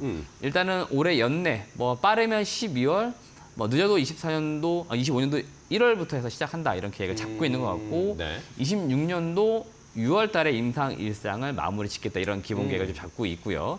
그다음 임상 일상이 끝나고 결과가 좋으면 당연히 임상 2상에 들어가게 되는데 네네. 이상이 끝나는 시점 28년도 12월로 지금 목표는 잡아두고 있고요. 지금 서울대 병원에서 임상 일상이 진행되는데 32명 그러니까 환자를 모집을 했죠. 네네. 그래서 대장암 3기 이상의 환자 모집에서 임상 시험에 들어갑니다. 그래서 일상에서는 안전성 테스트를 먼저 하는 건데 아마 단계에 따라서 그러니까 진행 상황에 따라서는 약효까지 그러니까 임상 이상에서 하는 시험 그 결과도 얻을 수 있기 때문에 임상 이상까지도 진행되는 이제 그런 어떤 디자인을 가지고 임상 시험을 하겠다 이런 지금 이야기를 해주고 있어요. 네, 좋습니다. 자, 어쨌든 신약 쪽에서도 본인들의 뭐라고 해야 될까 주특기, 특성을 잘 활용한 유산균 프로바이오틱스를 활용한 대장암 치료제를 만드는 것을 지금 목표로 하면서 임상을 차근차근 국내에서 진행을 하고 있는 상황. 이 임상 상황도 저희가 잘 살펴봐야 되겠고. 근데 뭐 아까도 살짝 말씀해 주셨지만 사실 우리가 항암제, 암 치료제 이런 것들을 유산균으로 만들 수 있을까에 대한 의구심도 약간 있고 이게 뭔가 시스템이 좀 다른지 좀 생소하긴 해요. 이게 효과가 정말 있을까요? 네, 이제 그런 것들도 좀 확인을 해야 되는데 일단 임상 일상에서 안전성과 아마 약효, 유효성을 동시에 이제 확인할 수 있다고 하고 있기 때문에 그 부분은 제가 볼 때 크게 지금 시점에서는 뭐 우려할 필요는 없을 것 같고요. 이 유산균을 이용해 유전 치료제 장점이 좀 있습니다. 네네. 뭐냐면 일단 어떤 부작용이 장점이 없어요. 기존의 항암제 같은 경우에는 뭐 멀미, 구토, 그쵸. 머리 빠진 네, 이제 그쵸, 부작용이 많은데 일단은 유산균이에요. 그러니까 치료 효과가 없다라고 보면은 그냥 유산균입니다. 그냥 유산균 효과만 있기 때문에 이 유산균은 사실은 부작용이 없겠죠. 그쵸, 그쵸. 그러니까 이 장점이 있고요. 먹는 형태, 경구약입니다. 네. 지금 대부분의 약들은 주사제가 그쵸, 그쵸. 많죠. 네. 그러니까 환자 입장에서도 편리성이 좀 있습니다. 시간도 오래 걸리고. 네네. 그다음에 세 번째는 치료의 어떤 지속성입니다. 이게 장내에서 유익균을 계속 반복적으로 생산합니다. 네네. 그러다 보니까 암세포를 죽일 수 있는 항암 물질이 계속 반복 생성되면은 치료 효과의 지속성이 높죠. 그리고 경제적 효과. 유산균이 아무리 비싸도 일반 항암제보다 그쵸, 그쵸. 쌀 수밖에 없어요. 그렇겠네요. 그러다 보니까 이러한 어떤 장점이 있습니다. 그래서 치료하는 환자가 부담을 느끼지 않을 수 있습니다. 예, 그런 장점이 있어요. 그렇네요. 자, 진짜 뭐 유산균을 통해서 항암제 만들 수 있다면요, 너무 좋죠. 이게 또 굉장히 혁신적인 기술이 될 수 있을 것 같아요. 자, 그렇다면 이제 마지막으로 뭐 실적이나 주가 흐름도 체크를 해봐야 될 텐데, 일단은 뭐 실적 저도 보니까 탄탄하게 일단은 성장을 하고 있더라고요. 네, 올해 일단 연간으로 영업이익은 한 80억, 단기순이익은 한 120억 예상되고 있고요. 단기순이익이 좀 높은 이유가 있는데 앞서 말씀드렸지만 해외 수출이 많습니다. 네네네. 지금 환율이 높다 보니까 해외에서 매출 이익이 많이 들어오고 있고요. 동사가 소위 말하는 현금이 굉장히 많고 외화자산도 굉장히 많아요. 그러다 보니까 이제 금융 비용이 이자가 많이 들어오겠죠. 그쵸, 이자 그쵸. 수익, 예, 금융 수익이 많고 외환 차익이 지금 많아요. 그러다 보니까 단기 수익이 상당히 많고요. 3분기 말 기준 현금성 자산이 지금 800억이 넘습니다. 동사 네네. 시가총액이 지금 좀 올라서 1,200억이에요. 그래서 상당히 지금 돈을 많이 는 기업이라서 이 캐시카우를 가지고 신약 개발에 좀 쓰겠다라고 하는 거니까 비용 부담도 전혀 없습니다. 최근에 바이오 기업들 어려운 이유가 뭡니까? 임상을 해야 되는데 돈이 없는 그쵸, 거죠. 그쵸. 동사는 돈이 굉장히 많습니다. 이 많은 돈 가지고 일부 써서 임상 시험을 한다고 하기 때문에 재무적 부담도 전혀 없는 그런 기업이고 내년도에는 매출액이 더 올라가는데 한 20% 정도 이상 매출이 증가될 것으로 기대가 되니까 실적도 좋아지고 모멘텀 측면에서 임상 시험 진행되는 과정이 있기 때문에 그런 거에 초점을 두시고 좀 흐름을 보시면 좋겠습니다. 네, 좋습니다.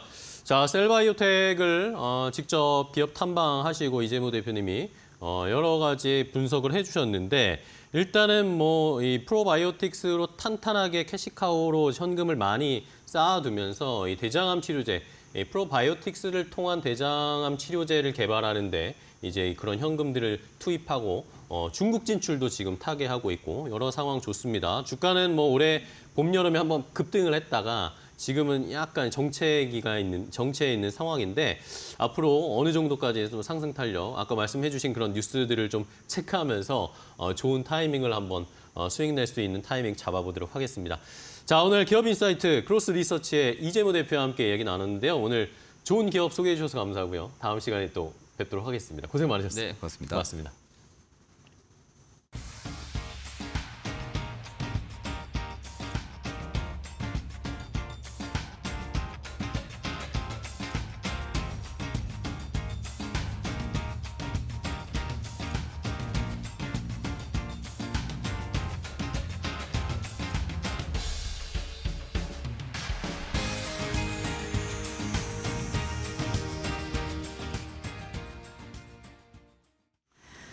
트럼프 미국 대통령 당선인이 승리를 확정지은 이후 시장 금리가 뚜렷한 상승세를 보이고 있습니다.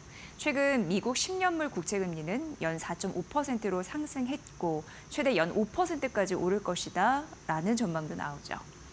인플레이션이 진정되지 않으면 미국의 중앙은행의 금리 인하에도 제동이 걸릴 가능성이 있습니다. 우리나라 역시요, 금리 인하 여력도 감소할 수밖에 없죠. 금리에 민감한 건설주는 타격이 불가피합니다. 건설업계는 일반적으로 금리가 낮아지면 분양이 증가해서 수익성이 개선되지만 현재는 금리 인하 기대감이 제한적입니다. 게다가 이 부동산 시장 위축과 대출 규제 여파가 지속되고 있죠.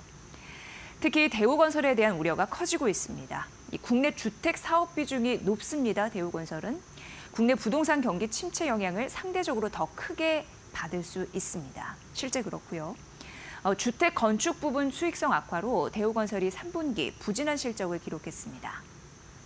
또 올해 3분기 차입금도 작년 말과 비교해서 52% 이상 급증했는데 이자 부담도 크게 늘어난 상황입니다.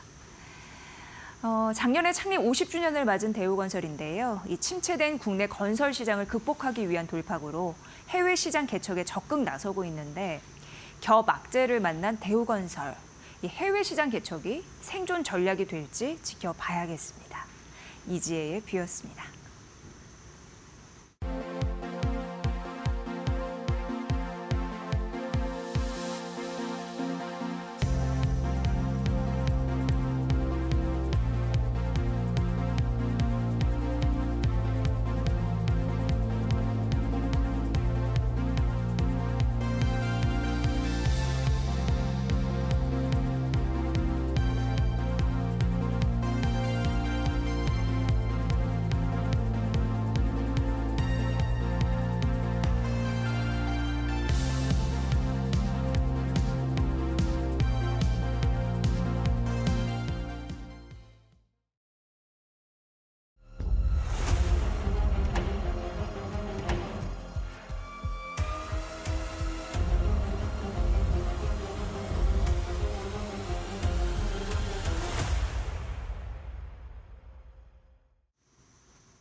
안녕하세요. 메디토크 신일섭입니다. 오늘의 주제는 도널드 트럼프 미 교통부 최우선 과제 자율주행 규제 완화 추진 피트 테슬라 사이버캡은 웨이모를 제칠 수 있을까?입니다.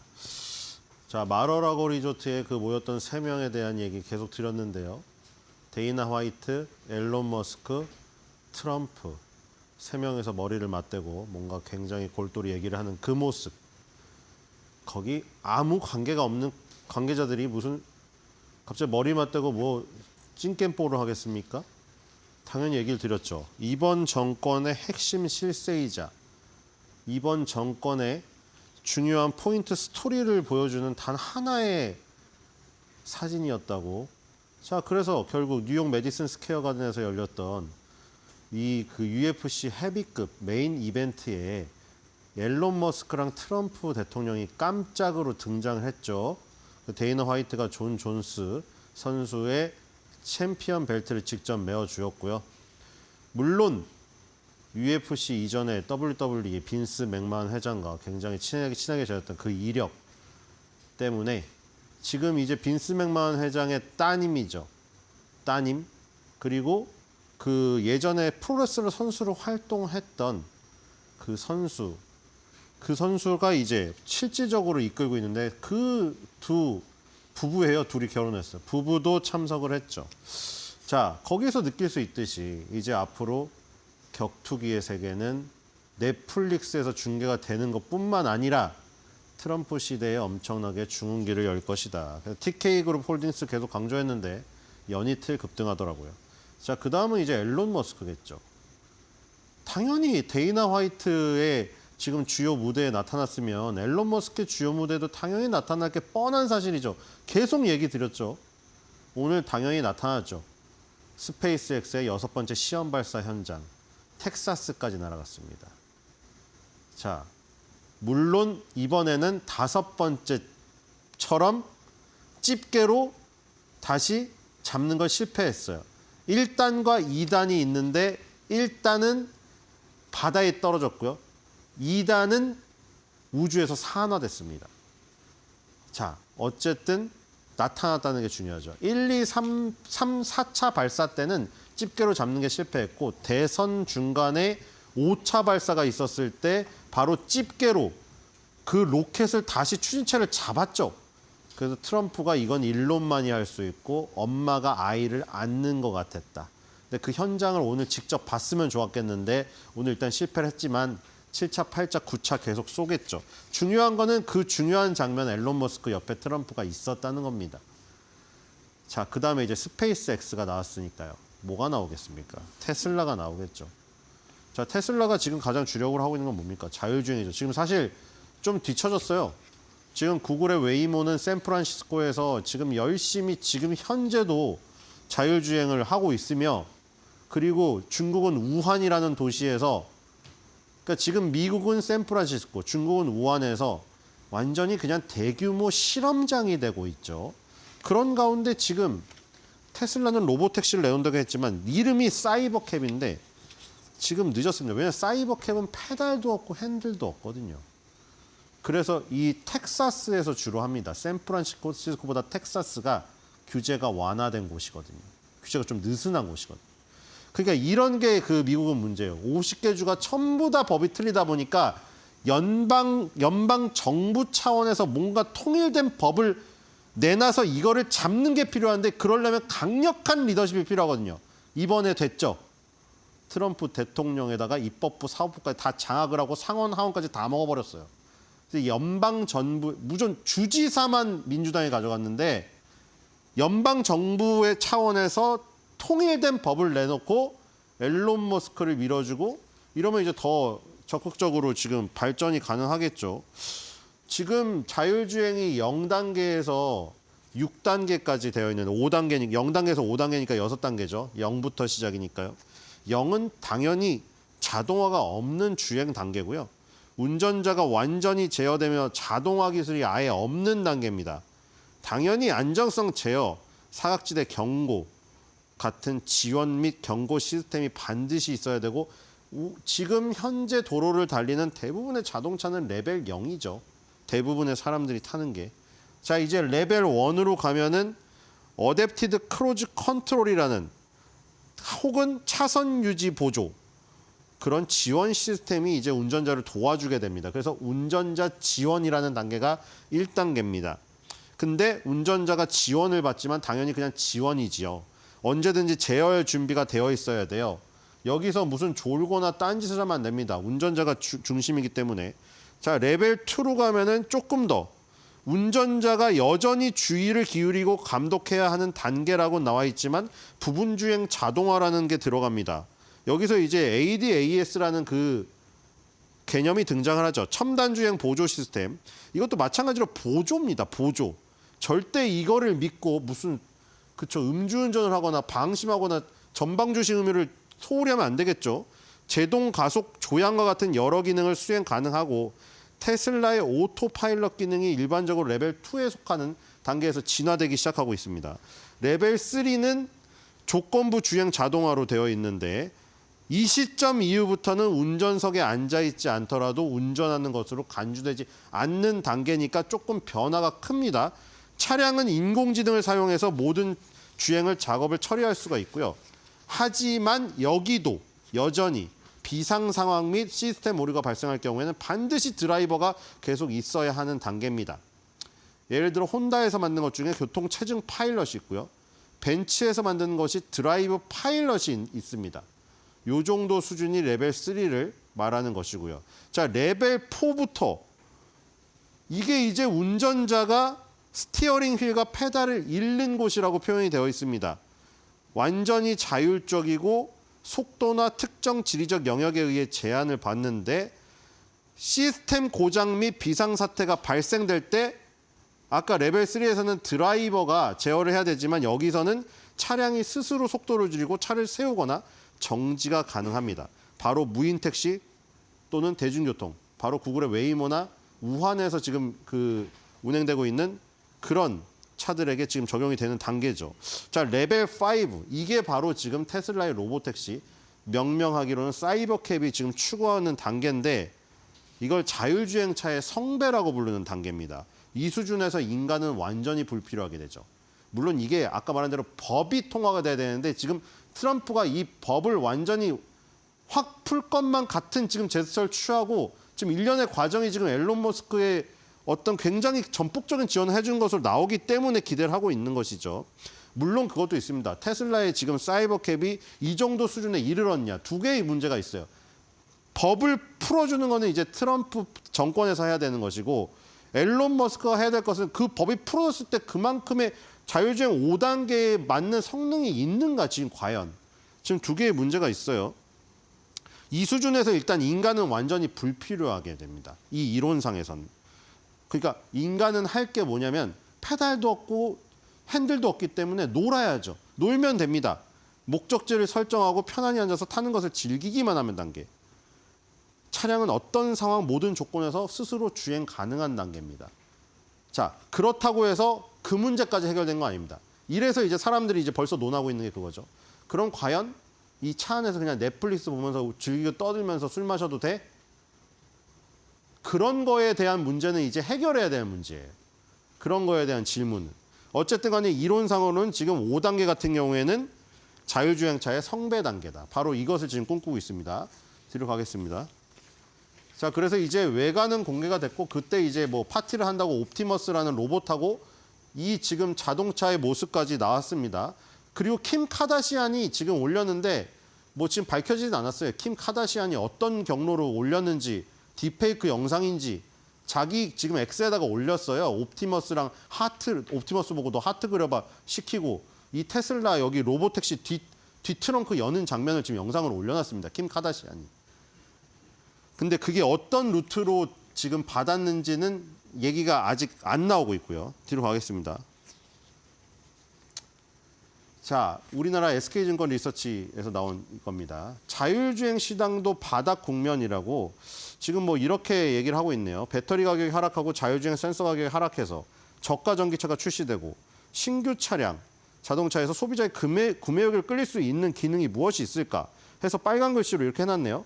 스마트카나 자율주행이 요것을 바닥을 치고 오를 수 있는 어떤 동인이 되지 않겠느냐. 네, SK증권에서 이렇게 보고 있네요. 그 동인을 스마트카와 자율주행으로 보고 있다. 자, 사실 우리나라가 지금 좀 많이 또 늦었어요. 우리나라는. 인공지능 데이터 센터에서도 또 선을 뺏겨서 네이버 카카오는 1도 혜택을 못 받았잖아요. 지금 여기도 마찬가지거든요. 지금 중국은 규제를 대폭 완화해가지고 지금 우한에서 막 돌아다니고 있는데, 자, 우리나라는 지금 정치권이 싸움만 하고 있어서 지금 법이 통과가 안 되고 있어요. 뒤로 가보겠습니다. 자, 고령화 시대에 따른 노인 운전자 사고 증가. 저도 만약 자율주행이 된다면 저는 이 문제가 가장 크다고 생각이 되거든요. 아시다시피 지금 호텔 앞 도로에서 끔찍한 사고가 있었잖아요. 물론 운전자는 지금 끝까지 부인하고 있으나, 그렇죠. 경찰은 페달의 운동화 자국을 증거로 지금 내세워서 일단 구속이 된 상태죠. 너무 끔찍하잖아요. 한순간에 8명, 9명의 아버지가 날아가서 우리 아빠 어디 갔어 이러고 있다며 애들이. 그러니까 지금 그거는 뭐 일단 증거가 없고 그런 간접 증거로만 해야 돼서 본인 마음만 알겠지만, 본인이 알고 있겠지만 그 사고가 그것뿐만이 아니라는 거죠. 지금 술 마시고 혹은 고령자가 급발진 주장해서 한 건도 인정된 거 없습니다. 지금. 그렇죠? 그리고 어떤 택시기사가 주장했는데 자기 페달 블랙박스 찍었는데 계속 악셀만 밟고 있죠. 자기는 브레이크 밟았다고 착각을 한 거예요. 페달 블랙박스 지금 엄청나게 많이 풀렸습니다. 세상에. 근데 아무도 페달 블랙박스 증거로 내세운 사람 없죠. 왜냐하면 페달 블랙박스를 증거로 내세우려니까 자기 발목을 잡는 영상만 있으니까요. 그러니까 지금 고령화 시대에 대한 노인 운전자가 이게 큰 문제예요. 지금. 그래서 지금 65세 이상 지금 이 운전자가 22년에 14.7이었으니까 지금은 훨씬 더 지금 늘어난 상태겠죠. 이런 문제들이, 그렇죠. 지금 뭐 운전 면허를 반납해라 하고 있지만 이게 누가 자발적 반납이기 때문에 강제로 다 반납을 못 받아요. 그렇기 때문에, 그리고 뭐 계속 자동차를 필요로 하시는 노령 운전자도 있을 거 아닙니까? 그런 분들의 사고를 줄이기 위해서라도 자율주행이 꼭 필요하지 않나 싶습니다. 자, 그래서 고령화에 대한 자율주행성의 필요성 증가를 SK증권에서 얘기를 하고 있고요. 다른 나라도 마찬가지네요. 한국만 그런 게 아니라 미국도 30년이면 25.9고 유럽은 30년 되면은 29.5입니다. 한국이나 유럽이나 마찬가지네요. 2030년 되면 10명 중에 3명이 고령 운전자가 돼버립니다. 물론 60세 이상이 고령이냐에 대한 문제는 또, 그쵸, 100세 시대니까 또 몇 세부터 해야 되냐 뭐 그게 있겠지만, 지금 계속 사고 나는 거 보면은 막 60, 70대가 많이 보이잖아요. 그래서 지금 이런 문제점이 지금 점점 더 커질 것이다. 뒤로 가보겠습니다. 자, 그래서 자율주행성 필요성 증가 계속해서 65세 이상 운전자의 교통사고 건수 추이, 뭐 운전자 교통사고 사망자 추이, 뭐 이런 거 나와 있습니다. 계속해서 증가한다는 얘기죠. 이건 막을 수가 없고요. 그리고 뭐 젊은 사람도 결국 고령화가 되면 또 그렇게 돼요. 그래서 지금 2023년도 전기차 누적 보급률 1.8%, 그리고 급발진 의심사고 중 EV가 20%다. 뭐 이런 얘기가 나와 있고요. 그러니까 원페달 드라이빙보다는 헷갈릴 수가 있어요. 고령화가 되면은 페달을 헷갈릴 가능성이 있습니다. 그러니까 본인이 이제 인정을 안 할 뿐이지 누구나 실수를 할 수가 있어요. 나이 들면 실수의 확률이 더 높아질 뿐. 뒤로 가겠습니다. 자, 그래서 테슬라 오토파일럿 운행 시 사고율이 급감한다. 그래서 오토파일럿을 매분기 안전성 결과를 공개하고 있는데, 지금 1분기 기준으로 자율주행 작동했을 때 763마일 운전 시에 1회 사고 발생해서 전년 대비해서 사고 발생이 안 난 거리가 지금 50% 이상 증가하고 있다고 합니다. 지금 계속해서 올라가고 있고요. 자율주행을 안 썼을 때는 96만 마일마다 평균 1회 사고가 발생되니까 그거에 비해서는 사고 확률이 굉장히 많이 떨어지는 지금 자료가 나오고 있죠. 자, 뒤로 가겠습니다. 그러니까 지금 오토파일럿으로 계속 쌓고 있어요. 그리고 레벨 3부터는 사고의 책임을 제조사가 갖게 되는 이 지금 제도가 있습니다. 뒤로 가겠습니다. 법적 책임이 옮겨가게 돼요. 그래서 지금 한국에서도 레벨 3 이상의 자율주행이 도입됐는데, 기아 EV9의 GT 라인에 레벨 3 자율주행 HDP, 여기에 총 14개의 감지 기능으로 구성되어 있는 이 지금 자율주행 시스템이 구축되어 있고요. 자율주행이 연기된 이유가 안전성과 속도 증강을 위함, 그리고 실제 도로에 다양한 변수가 존재, 뭐 그리고 혼다와 벤츠 아까 나왔죠. 레벨 3 수준, 최고 속도 60km를 능가하고 고속도로에서 원활한 주행을 위해 80km 이상의 속도가 필요하다. 뭐 이런 것 때문에 지금 레벨 3 이상의 자율주행 도입이 계속해서 주저되고 있다. 지연되고 있습니다. 그래서 완전 자율주행을 위해서는 이렇게 많은 것들을 지금 이겨내야 됩니다. 그렇죠? 지금 아직 이런 것들이 지금 해결이 안 됐어요. 해결이 안 됐기 때문에 결국에는 레벨 2.5를 우선 도입하고 레벨 3, 4까지 빠른 도입을 기대하는데 특정 구간에서 로보택시 도입을 예상한다. 뭐 이렇게 해놨는데 자, 우리나라는 언제쯤 될지 모르겠어요. 너무 느려요, 지금. 자, 뒤로 가겠습니다. 빨리 됐으면 좋겠어요. 자, 맨 마지막 장으로 가볼까요? 네, 이게 마지막 장이네요. 자율주행의 기술의 구성 요소가 인지, 판단 기술, 제어 기술, 네트워크 이렇게 되어 있고요. 지금 자율주행차의 주요 이슈입니다. 안전 보안 이슈들이죠. 어쨌든 이런 이슈들이 상당히 많고 우리나라는 지금 굉장히 늦은 감이 없는데 테슬라의 사이버 캡이 결국 웨이모를 제칠 수 있는가는 두 가지에 달려 있다는 거죠. 양쪽에. 트럼프 정권이 지금 얘기한 대로 강력하게 연방정부에서 통일된 법을 드라이브를 걸 것인가. 그리고 테슬라의 사이버 캡이 우리가 기대하는 바의 성능을 갖췄을 것인가. 어쨌든 그 두 개가 만약에 만나서 시너지를 낸다면 어떻게 보면은 그렇죠. 테슬라가 지금까지 오른 거 말고도 더 플러스 알파가 훨씬 더 클 수도 있다. 테슬라가 지금 트럼프가 당선이 되고 나서 거의 40% 올랐거든요. 근데 여기서 더 많은 것을 오를 그 어떤 포텐이 있다는 거 명심하셨으면 좋겠습니다. 한 줄 매드평입니다. 어둠으로 짙어진 전기차 캐즘, 자율주행으로 밝게 불 켜줌?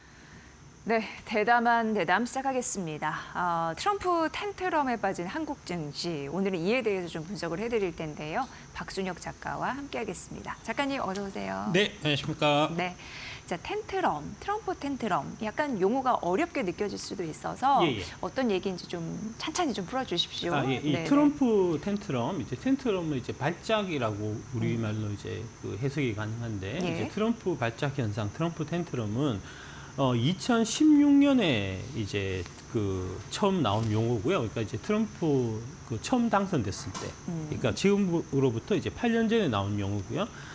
트럼프 대통령 당선 이후에 금융시장에 나타난 혼란, 특히 채권 금리 급등을 지칭하는 용어다. 이제 이때 그러니까 8년 전에 어떤 일이 있었냐면은 채권 금리 급등하는 거 하고 예. 그다음에 달러 강세, 신흥국 증시 약세가 이제 연쇄적으로 나타났는데 지금 이제 비슷한 현상이 이제 8년이 지나서 이제 2기 트럼프 시대에도 일어나고 있고요. 요 이제 특히 그 관세 부분 관련해 갖고 이제 제대로 좀 이해를 하시려고 하면 이제 조세의 귀착과 정가라고 하는 이제 그 경제학 쪽의 그 뭐랄까 이론을 좀 같이 좀 이해하시면 좋을 것 같아서 제가 이제 갖고 왔고요. 네. 예, 요게 이제 2016년 11월 22일 기사 트럼프 텐트럼 과있나 반등 모색하는 이제 코스피에서 왼쪽에 있는 쪽에 이제 그 심슨 가족의 이제 도널드 트럼프 대통령이 당선된 거를 네. 미리 예견한 이제 만화고요.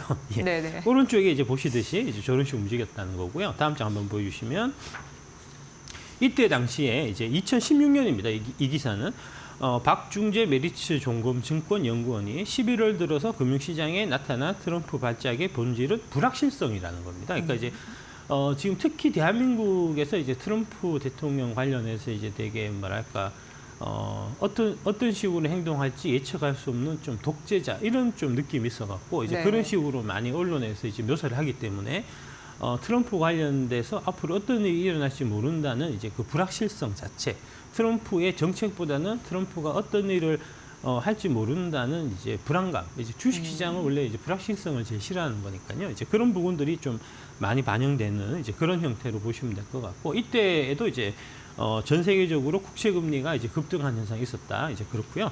다음 장 한번 보시면. 근데 이제 그럼에도 불구하고 트럼프 당선 이후에 나스닥은 4배가 더 올랐고요. 다음 장.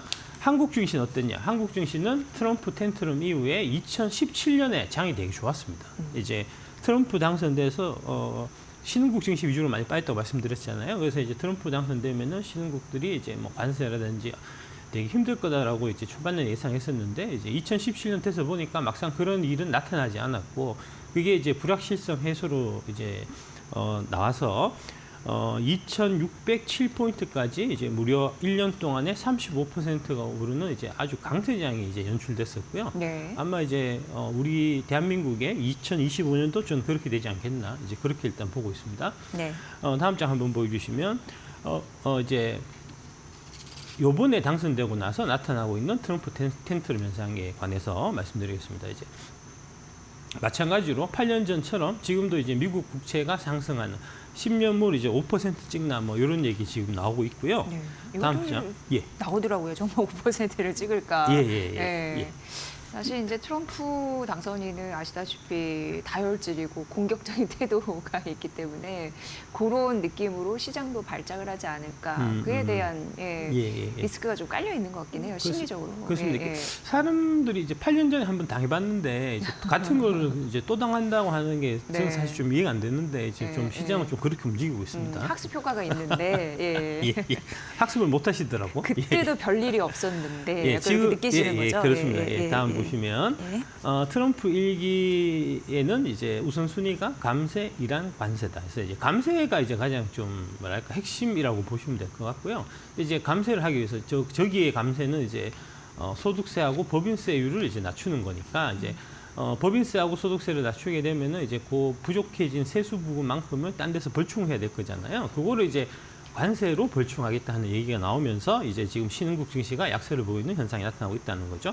다음 장 한번 보여주시면 트럼프 중 관세 이업 한국, 대만, 베트남도 겨눈다 해서 이제 지금 그 관세를 인상했을 때 가장 크게 피해를 볼 나라가 어떤 나라냐 이런 거를 이제 생각을 해봤을 때 한국, 대만, 베트남이 이제 그 대상이 될 거다는 얘기고요.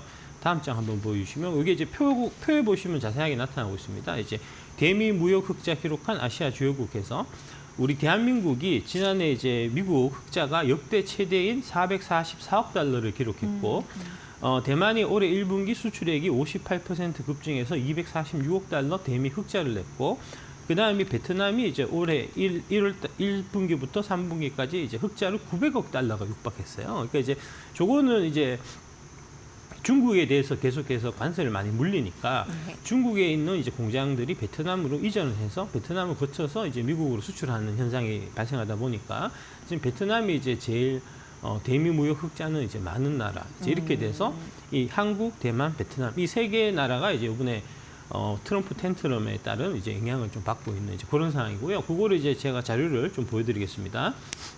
대만 먼저 볼까요? 대만 먼저 한번 보시면 대만 과건이 트럼프가 당선된 11월 5일부터 해서 이제 좀 전체적으로는 좀 떨어졌습니다. 대만 같은 경우가 23,106포인트에서 22,742포인트로 이제 대략 살짝 이제 조금 좀 빠진 정도 대만은 그랬고요.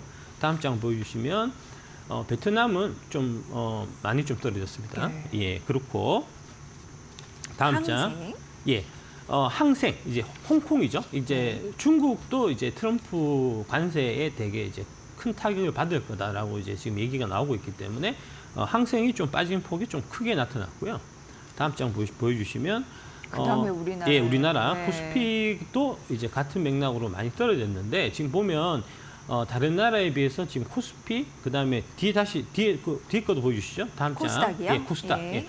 코스닥의 경우에 이제 하락폭이 여타 대만, 홍콩, 그다음에 이제 베트남에 비해 갖고 하락폭이 가장 크게 나타나고 있습니다. 이제 이 부분이 지금 금투세 문제가 이제 빨리 해결이 안 되기 때문에 이제 개인들의 수급이 좀 취약한 이제 그런 부분들이 많이 좀 작용하는 것 같고요. 지금 이제 전체적으로 시장이 되게 좀 불안한 상태이기 때문에 이제 금투세도 빨리 폐지한다고 말씀하셨으니까 좀 이제 속도를 좀 내주셨으면 좋겠고. 정부에서도 이제 뭐 이런 상황이 계속 지속된다고 하면은 뭐 증한 기금을 투입한다든지 해서 이제 좀 시장의 불안감을 좀 이렇게 진정시켜 주는 그런 역할을 좀 이제 적극적으로 하실 필요가 있지 않겠나 이제 그런 좀 말씀드리고 싶고요. 예. 다음에 요게 이제 그렇게 이제 관세 부분에 대해서 관세도 그렇고 이제 나중에 뭐 IRA도 같은 맥락입니다. IRA 보조금 폐지도 같은 맥락인데 이제 이게 조세를 부과하는 거잖아요. 그러니까 이제 보조금을 주기로 했던 거를 뺏는 거나 그다음에 관세를 부과하는 거나 이제 동일하게 경제적으로는 이제 없던 세금이 생기는 건데 그러니까 지금 어떤 식으로 생각하시냐면은 이제 예를 들어 갖고 지금 LG 에너지 솔루션이 이제 AMPC로 이제 투자 세액 공제로 한 해에 뭐 한 1, 2조 정도를 이제 미국에서 이제 세액 공제를 받는데 이제 트럼프가 IRA를 폐지를 하게 되면은 그 AMPC 그 세액 공제를 폐지하게 되면은 이제 LG 에너지 솔루션의 순이익이 그러면은 2조가 줄지 않겠냐? 네, 네, 이런 식으로 지금 되게 뭐랄까 좀 이제 스트레이트하게 좀 이제 단순하게 지금 생각하시는 거거든요. 네, 그래서 그- 한봉규 시장 같은 경우도 그거 빼면은 적자 아니냐 예, 뭐 예, 예. 이렇게도 비판의 그렇죠. 목소리를 예, 예. 그러니까 내고 이제 있는데. 이걸 다 빠지면은 예. 그러면은 이제 LG엔솔부터 해갖고 뭐 다 예. 적재되는 거 아니냐. 네. 이제 그런 이제 불안감, 심리. 예, 네. 우려 이런 것들이 지금 반영된 거잖아요. 근데 네. 그거는 경제학을 제대로 공부를 안 해갖고 무식한 소치고요. 무식한. 예. 소치고요. 요게 이제 그 얘기입니다. 기본경제학 조세의 기착과 정가라고 해서 이제 MOONG님이 21년 6월 21일 날 네이버 블로그에 올린 거를 제가 이제 정리해 놓은 걸 갖고 왔고요. 네. 그러니까 세금을 부과를 한다고 했을 때 그 세금 부과하는 게 100% 공급하는 나이. 그러니까 LG 에너지 솔루션이 다 부담하는 게 아니라는 얘기예요. 그게 핵심이고요. 구매자 입장 나오고 다음 장 한번 보여주시면 세금을 부과하면 이제 구매자 입장에서는 이제 저기 우리 많이 보시는 이제 그 수요와 공급의 곡선에서 이제 수요 곡선이 이 아래쪽으로 내려오기 때문에 가격도 떨어지고 그 다음에 이제 균형 가격도 떨어지고 그 다음에 이제 저기 거래량도 이제 줄어드는 이제 그런 현상이 나타나고요. 다음 장 보여주시면 네, 세금을 부과하면. 네. 공급자 입장에서는 이제 이 공급 곡선이 이제 위쪽으로 올라가기 때문에 가격은 올라가고 그 다음에 이제 거래량은 줄어드는. 그래서 이제 여기 두 개 합쳐져 가지고 이제 최종적으로 결정되는 거예요. 다음 장. 세금 부과의 효과. 이제 세금은 시장 활동을 억제해서 시장 거래량을 줄이고 세금 부담은 수요와 공급의 원리에 의해서 수요자와 공급자 간의 분담이 되는 겁니다. 네, 그러니까 100% LG 에너지 솔루션이 이 세금을 다 부담하는 게 아니고 LG 에너지 솔루션의 배터리를 사는 뭐 GM이라든지 뭐 이런 이제 미국의 자동차 회사들도 부담을 하게 되는 거고 같이. 네. 만약에 이제 그 IRA 이제 그 세액 공제 받는 거가 이제 폐지가 된다고 하면은 그 $7,500를 이제 현대차에서 다 부담을 하는 게 아니고 미국의 소비자들이 같이 부담하게 된다는 겁니다. 미국 소비자들이요. 그렇습니다. 예, 관세는 수출 기업하고 한국의 수출 기업하고 미국의 소비자들 이제 GM 같은 뭐 이런 이제 업체들 자동차 제조업체일 수도 있고 미국에서 이제 자동차를 사시는 직접 구매하시는 이제 소비자일 수도 있는데 그런 소비자들이 이제 같이 부담하는 형태가 되는 거고요. 그러니까 그 효과가 어떻게 이제 나눠지느냐 하는 부분 그게 이제 다음 장에 나옵니다. 다음 장에 보시면 그거는 이제 탄력성에 따라서 분배되는 정도가 달라져요. 세금 부담 비율은 이제 가격의 탄력성이 이 적은 쪽이 더 많이 부담하게 된다는 겁니다. 그러니까 만약에 이제 뭐 뒤에 좀 말씀드리면 될 거고요. 이제 그 조세의 부담과 탄력성을 보시면은 수요가 비탄력적이고 공급이 탄력적일 경우에 소비자가 부담하는 세금의 비중이 증가하고요. 반대로 수요가 탄력적이고 공급이 비탄력적이면은 공급자가 부담하는 세금의 비중이 증가한다는 겁니다. 그러니까 우리가 단순하게 수출 품목에 대해서 관세를 물리니까 한국의 수출 기업들 반도체, 자동차, 그다음에 이제 2차 전지 이런 거 이제 큰일 났어. 이게 아니고 그 품목별로 그 품목의 이제 이 탄력성이 누구한테 있느냐에 따라 갖고 그 세금 부과의 효과가 미국 소비자들한테 다 전가될 수도 있기 때문에 그 탄력성을 봐야 된다는 겁니다. 약간 시장의 주도권을 누가 쥐고 있는가에 그렇습니다. 따라서 달라질 그렇습니다. 것 같아요. 예. 대표적으로 보면 이제 삼성전자의 반도체다라고 하면 삼성전자의 반도체 말고 미국에서 쓸 수 있는 반도체는 없어요. 그렇잖아요. 삼성전자 아니면 SK 하이닉스 걸 써야 되잖아요. 이럴 경우에는 100% 관세 부과의 그 효과가 미국 소비자들한테 다 전가가 됩니다. 그러니까 이제 지금 이제 하이닉스에서 HBM을 만들어 갖고 이제 엔비디아가 칩을 만든다고 했을 때 조세 부과의 효과가 SK 하이닉스는 단 한 푼도 지는 게 없고 100% 엔비디아 쪽으로 다 기결이 된다는 겁니다. 그러니까 주가가 떨어져도 엔비디아가 떨어져야 맞지 SK 하이닉스가 떨어져서는 안 된다는 거죠. 그게 이제 바로 다음 장에 나오는 요 내용입니다. 수요가 완전 비탄력적일 경우, 그러니까 이제 공급업체가 여기밖에 없는 거예요. 이거를 반드시 써야 되는 경우에는 그 세금 부과한 부분만큼의 그 효과는 오로지 소비자가 더 높은 이제 가격을 지불하고 동일하게 이제 수량을 다 사가야 되는 이런 형태가 되기 때문에 예. 세금이 올라서 공급을 줄여도 이제 그 차이를 수요자만 다 부담하는, 그러니까 팔리는 수량은 동일하고 가격만 비싸지는, 그 비싸지는 가격을 소비자가 다 부담하는 이런 형태가 되는 거고요.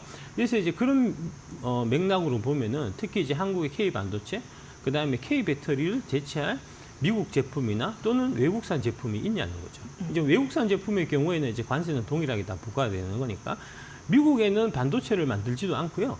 배터리를 만드는 회사도 없어요. 예. 결국은 이제 저 얘기는 만약에 이제 뭐 IRA 뭐 관련해 갖고 뭐 여러 가지 얘기가 있지만 저는 안 된다고 보지만 만약에 된다고 하더라도 걱정할 게 하나도 없다는 거죠. 이제 GM이 우리 한국 배터리를 더 비싸게 사갈 뿐이고 이제 이런 형태가 되는 거지.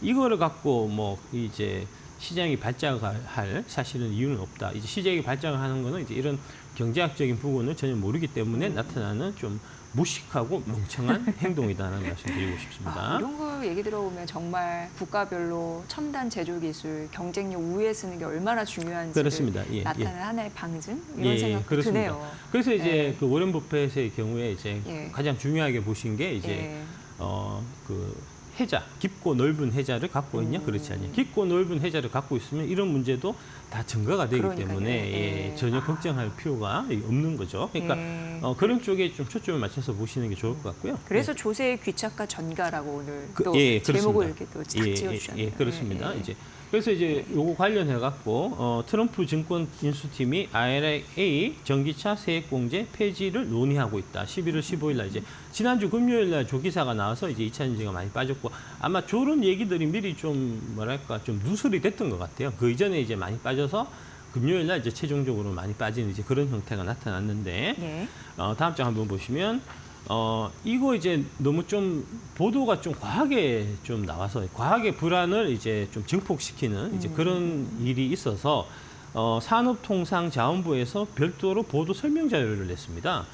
미국 IRA 전기차 보조금 폐지는 확정되지 않은 사항이며 정부는 다양한 시나리오별 대응 방안을 마련 중이다. 이제 지금은 단순히 이제 검토 단계에 있는 거지 이제 트럼프 정권 인수위 차원에서도 최종적으로 결론을 내린 바는 없어요. 근데 이제 마치 트럼프는 한다면 하는 사람이야 이래가지고 이제 다 이제 통과한 것처럼 이제 시장이 움직인 거니까 이제 시장이 좀 잘못 움직인 거라고 이제 말씀드릴 수 있고요. 예, 관련해서 다음 장에 보시면 요거는 제가 이제 요 관련 내용을 제 이제 유튜브 커뮤니티에 한번 이제 정리해서 쭉 올렸던 건데 이제 그거 쭉 한번 읽어드리겠습니다. 이제 요 내용이 가장 깔끔하게 정리가 잘 되어 있는 것 같아서 정리한 거 갖고 오신 제가 거예요? 정리한 겁니다. 작가님께서요? 오늘 새벽에 로이터발 트럼프 인수위에서 IRA 전기차 보조금 폐지를 검토한다는 기사가 떴다. 트럼프 2기 핵심은 감세와 작은 정부다. 감세와 작은 정부를 위해서 정부의 불필요한 지출 축소를 검토하는 과정에서 전기차 보조금 폐지도 검토를 해볼 수는 있는 문제다. 이 정도 단계까지 간 거고요. 첫 번째로 검토와 결정은 다르다. 트럼프 인수위에서 전기차 보조금 폐지를 공식 결정한 것은 아니다. 지금 트럼프 인수위 자체에서 공식 결정한 바는 없어요. 다만 이제 검토가 있었다는, 논의가 있었다는 정도고요. 두 번째, 트럼프 인수위에서 보조금 폐지를 결정했다 한들 인플레이션 감축 법안은 말 그대로 법이기 때문에 의회에서 수정 또는 폐지를 해야 되는 거고요. IRA법을 도입할 당시에 오랜 시간과 지난한 과정을 거쳤는 바 폐지나 수정에는 몇 배나 더 험난한 과정을 겪어야 한다. 이게 지금 뭐 다 까먹으셨을 텐데 IRA 저 법 통과될 때 대략 한 2년이 걸렸고요. 저때 당시에 이제 민주당의 이제 조 맨친 상원의원이 IRA법 통과를 극렬 반대해갖고 그 의원은 민주당 의원이었습니다. 바이든 행정부 때 민주당 의원. 그래서 그 민주당 그 의원 그 한 명을 설득하느라고 이게 시간이 2년이 걸렸어요. 그래서 그러면서 이제 원래는 이 법 이름도 이제 인플레이션 감축 법안이 전혀 아니었는데 이제 그분을 설득시키기 위해 갖고 인플레이션 감축 법안이라는 이상한 이름의 법으로 만들어진 거거든요. 이제 동일하게 지금 이제 트럼프가 이걸 폐지나 수정을 하려고 했을 때 마찬가지로 공화당의 의원들이 이 관계가 있는 의원들이 반대하고 이런 그렇죠. 예, 다음 있기 선거도 때문에 또 그렇습니다. 예. 생각해야 되고 예, 단박엔 안 된다는 그렇습니다. 예, 세 번째, IRA 규정에 따라서 미국 GM 포드의 대규모 투자가 이미 이루어졌고 계속 진행되고 있다.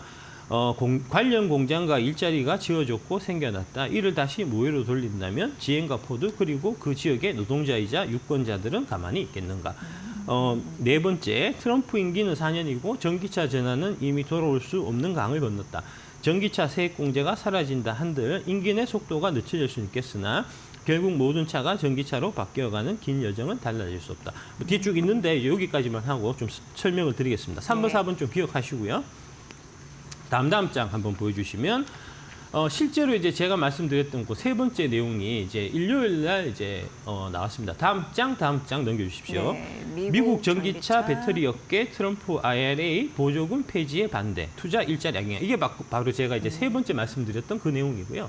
그 다음에 두 번째로 이제 공화당 지역구 IRA 수에서 공화당 의원 18명이 지금 IRA 폐기에 반대를 지금 이제 공식적으로 천명한 상태입니다. 네, 그럴 수밖에 없는 상황인 거죠. 예, 이게 이제 아까 말씀드렸던 2번, 3번하고 이제 예, 관련돼 그렇죠. 있는 이제 그런 형태로 보시면 될 것 같고요.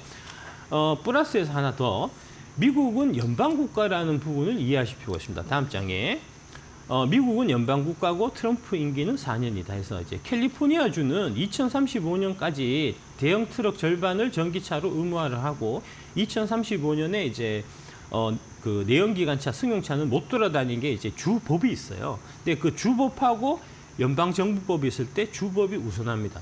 요 밑에 캘리포니아는 연방정부보다 더 강력한 연비 기준을 채택할 수 있는 권한을 주정부에서 지금 갖고 있기 때문에 트럼프가 IRA 관련해서 폐지하고 하더라도 캘리포니아에서는 이 법은 그대로 유지가 되는 거고요. 캘리포니아뿐만 아니고 뉴욕이나 뉴저지, 펜실베니아를 포함한 총 16개 주가 이 규정을 갖고 있습니다. 그러니까 이제 트럼프가 IRA 폐지를 한다고 하더라도 그거는 반 쪽에 대해서 이제 미국 전체적으로 봤을 때 반에 대해서만 영향을 미치는 거고 반은 그대로 간다는 거고요. 시간 조금만 더 쓸게요. 다음 장 한번 보여주시면 요거를 보고 좀 이해를 하실 필요가 있겠습니다. 이제 CS 윈드가 2016년에 이제 이 트럼프가 처음 당선됐을 때 이때 당시에 이제 트럼프는 특히 풍력은 더 싫어하잖아요. 2차 전지보다. 친환경 관련. 예. 그래서 트럼프 당선되고 급락했었습니다. 이게 이제 11월 9일 날 당선되고 11,500원에서 12월 6일 한 달 동안 7,250원까지 이게 거의 30% 40% 엄청나게 많이 떨어졌었는데 떨어지고 난 다음에 그다음에 보시면은 1년 동안에 18,000원까지 올라요. 그러니까 이제 그때 떨어졌을 때가 전후의 매수기였고 그다음에 150%까지 난 거고요. 이게 끝이 아니고 다음 장 한번 보여주시면 그 이후에 지속적으로 올라서 특히 이제 대선 있을 때 이때 대선에 이제 바이든이 당선됐잖아요. 그 바이든이 당선된 그 대선 때까지 해서 108,000원까지 트럼프 텐트럼이 나타나는 그 시점이 이제 10루타 종목을 살 수 있는 좋은 기회였고 그 다음에 이 108,000원 기록했었던 고점이 언제냐면은 그 바이든 당선하고 석 달 후라는 겁니다. 석 달 후. 예. 그러니까 이게 결국은 무슨 얘기냐면은 뺐다 꼼뿔리라는 거죠. 예, 다음 장 한번 뺐다 보여주시면 꼼뿔리. 예. 이렇게 뺐다 꼼뿔리 현상이 이런 식으로 나타나는 지난번에 겁니다. 있습니다. 예. 예. 트럼프가 당선돼서 이제 CS 윈드 주가가 떨어져야 되는데 오히려 이제 임기 딱 당선되고 조금 떨어졌다가 그게 바닥이고 임기 내내 올랐고 반대로 바이든 행정부는 풍력에 대해서 되게 우호적이기 때문에 바이든 임기 내내 올라야 되는데 오히려 바이든 임기 딱 시작하자마자 고점을 치고 그 이후에는 계속해서 빠졌다는 거죠. 이제 주식시장은 어떤 사건이 일어난 후에 확고한 사실이 되면 그 이후에 그 사실에 따라서 움직이는 것은 전혀 아니기 때문에 네. 지금 이제 많은 분들이 우려하시는 이제 IRA 폐지 뭐 이런 부분은 오히려 역으로 생각하셔야 되는 이제 그런 상황이라는 말씀을 드리겠습니다. 네. 예. 그래요. 트럼프 인수위가 아직 여러분 걱정하시는 전기차 보조금 폐지를 공식화한 것도 아니고 예. 전기차는 또 시대적인 대세입니다. 그렇습니다. 거스를 수 없고 그렇기 때문에 그 관련주 궁금하신 부분이나 뭐 우려스러운 부분이 있을 텐데 아직 과도한 걱정은 하지 않아야 될 때가 아닌가 이런 생각하게 됩니다. 예. 여러분들 잘 참고해 보시면 좋을 것 같습니다.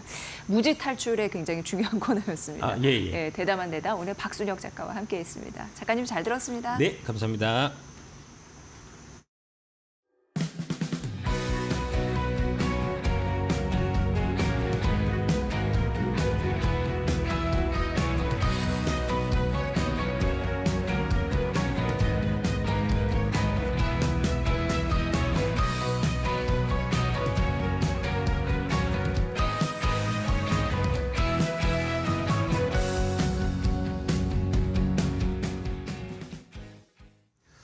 자, 오늘은 이 아침 7시에 발사가 됐던 이 스페이스X의 스타쉽 궁금해하시는 분들이 많은 것 같아서 정리를 해봤습니다. 과연 스타쉽은 뭘까요? 트럼프가 그렇게 감탄하고 머스크는 그렇게 진심인 스타쉽이 도대체 뭔데 이렇게 난리인지 정리를 해드리도록 하겠습니다. 자, 일단 오늘 아침 7시였습니다. 오늘 아침 우리 시간으로 7시에 미국의 텍사스의 보카치카라는 곳에 스타베이스라는 게 있어요. 스페이스X의 이 발사장이 있는 곳입니다. 스타베이스에서 스타쉽을 6번째로 시험 발사를 했습니다. 자, 미국 시간으로는 19일 오후 5시였고요. 자, 여기에 이렇게 트럼프 당선인이 또 왔습니다. 결국에 우리가 예상했던 것처럼 어떻게 발사를 하는지 스타쉽이 궁금했나 봅니다. 함께 참여를 해서 발사하는 걸 보고 너무나 수고 많았고 행운이 있길 빈다라고 트럼프 당선인이 이야기했다고 하는데요. 자, 그렇다면은 이번에는 결과가 어땠을까요? 1시간 정도 발사를 하고 나서 1시간 정도 이 지구상 그 궤도에서 비행을 하고 다시 복귀했습니다. 그 결과를 함께 보겠습니다. 이번에 사실 6번째 발사에서는 이제 이 스타쉽을 재활용, 100% 재활용할 수 있는가를 시험하는 게 가장 중요한 포인트였습니다. 이거는 지난 5차 발사 때 그림이긴 한데 이거 보시는 것처럼 이렇게 젓가락처럼 딱 잡아서 이 발사체를 잡아내는, 그러니까 하단부 추진체 슈퍼 헤비를 메카질라라는 곳에 재착륙시키는 걸 5차 때는 성공했는데 이번에는 그렇지는 못했답니다. 이번에는 그 조건이 갖춰지지 않아서 발사 전에 이미 이렇게 메카질라에서 재착륙하지는 않을 것이다. 이렇게 젓가락처럼 딱 잡지는 않을 것이다라고 공개를 했었고요. 그냥 멕시코만에 일단은 안전하게 착륙을 한 것으로 확인이 되고 있고, 그다음 중요한 게 이 로켓 겸 우주선인 스타쉽이 잘 복귀할 수 있는가. 5차 때는 이게 폭발해버렸습니다. 그런데 이번에 6차 발사 때는 무사하게 기환을 해서 인도양의 바다에 이렇게 딱 빠지면서 안전하게 복귀를 했다라는 겁니다. 그러니까 어쨌든 이번 발사도 어느 정도는 성공이다라고 시장에서는 평가를 하고 있는 상황입니다. 자, 그럼 스타쉽의 이 구성체를 조금 더 자세하게 보여드릴게요. 자, 보시는 것처럼 말씀드린 것처럼 이렇게 길이가 120m, 아파트 한 40층의 높이고요. 자, 그리고 요 앞에 발사체, 여기에 사람이 타는 곳이 스타쉽이고 요 뒤에 추진체, 부스터 역할을 하는 게 슈퍼 헤비입니다. 슈퍼 헤비를 그 메카질라로 딱 잡았던 건데, 자, 여기에서 이제 중요한 것이 일론 머스크는 궁극적으로 화성으로 인간이 이주해야 된다라고 생각하는 사람입니다. 그 꿈을 위해서 장기적인 프로젝트를 진행하고 있는 것이고요. 자, 이 스타쉽이 왜 중요한가? 말씀드렸듯이 아파트 40층짜리 높이의 그 발사체가 쭉 하늘로 올라가는 겁니다. 올라가는 것 자체도 너무나 신기한데 여기에 적재량이 최대 150톤까지 가능하답니다. 뭘 싣겠습니까? 다른 나라들이 위성, 인공위성 같은 걸 쏘고 싶어 하는데 그게 어렵잖아요. 그걸 대신해서 쏴주고 돈을 버는 겁니다. 그리고 이번에 이렇게 스타쉽과 슈퍼헤비가 무사히 돌아왔잖아요. 그러면 이걸 계속 재활용할 수 있습니다. 그러면 발사하는데 돈이 200만 달러 정도에 발사하는 걸 목표로 두고 있대요. 한 28억 정도만 있으면 쏘는 걸 계속 반복하겠다라는 겁니다. 그리고 여기에 스타쉽에는 100명 정도가 탑승이 가능한데 그럼 뭐가 가능하겠습니까? 관광이 가능해지죠. 우주 관광이 가능해진다는 겁니다. 자, 이제 이런 스타쉽 시험 발사 계속 앞으로 더 많아질 겁니다. 지금 6차와 5차 사이에는 한 달 사이밖에 차이가 안 났는데 이제 최단 기간 재발사입니다. 앞으로 이제 일론 머스크가 효율부 장관이 됐기 때문에 규제를 줄여주면서 스타쉽을 계속 수시로 쏘게 될 텐데 쏘면 쏠수록 성공률은 훨씬 더 높아질 수 있기 때문에 우주 관광이나 앞으로의 스타쉽의 발전 가능성이 굉장히 커지고 있는 상황입니다. 자, 그렇기 때문에 오늘은 주가들이 좀 빠지고 있지만 우주 항공 관련된 산업의 관련주들을 여러분들 잘 보셔야 되겠습니다. 몇 개만 추렸지만 앞으로 우주 항공 관련주들은 더 상승할 여력이 있지 않을까 생각해 봅니다. 지금까지 앵커 브리핑이었습니다. 네, 지수는 장중 저점에서 좀 끌어올리고 있고요. 그리고 제약바이오가 상승 전환됐습니다. 반도체는 낙폭을 줄이고 있습니다. 자, 내일 엔비디아 실적 발표를 앞두고 우리 시장 어떻게 또 대응해야 할지 저희 데일리TV와 계속 함께해 주시기 바랍니다. 저희는 내일 오전에 더 좋은 정보 가지고 다시 찾아뵙겠습니다. 시청해 주신 여러분 고맙습니다.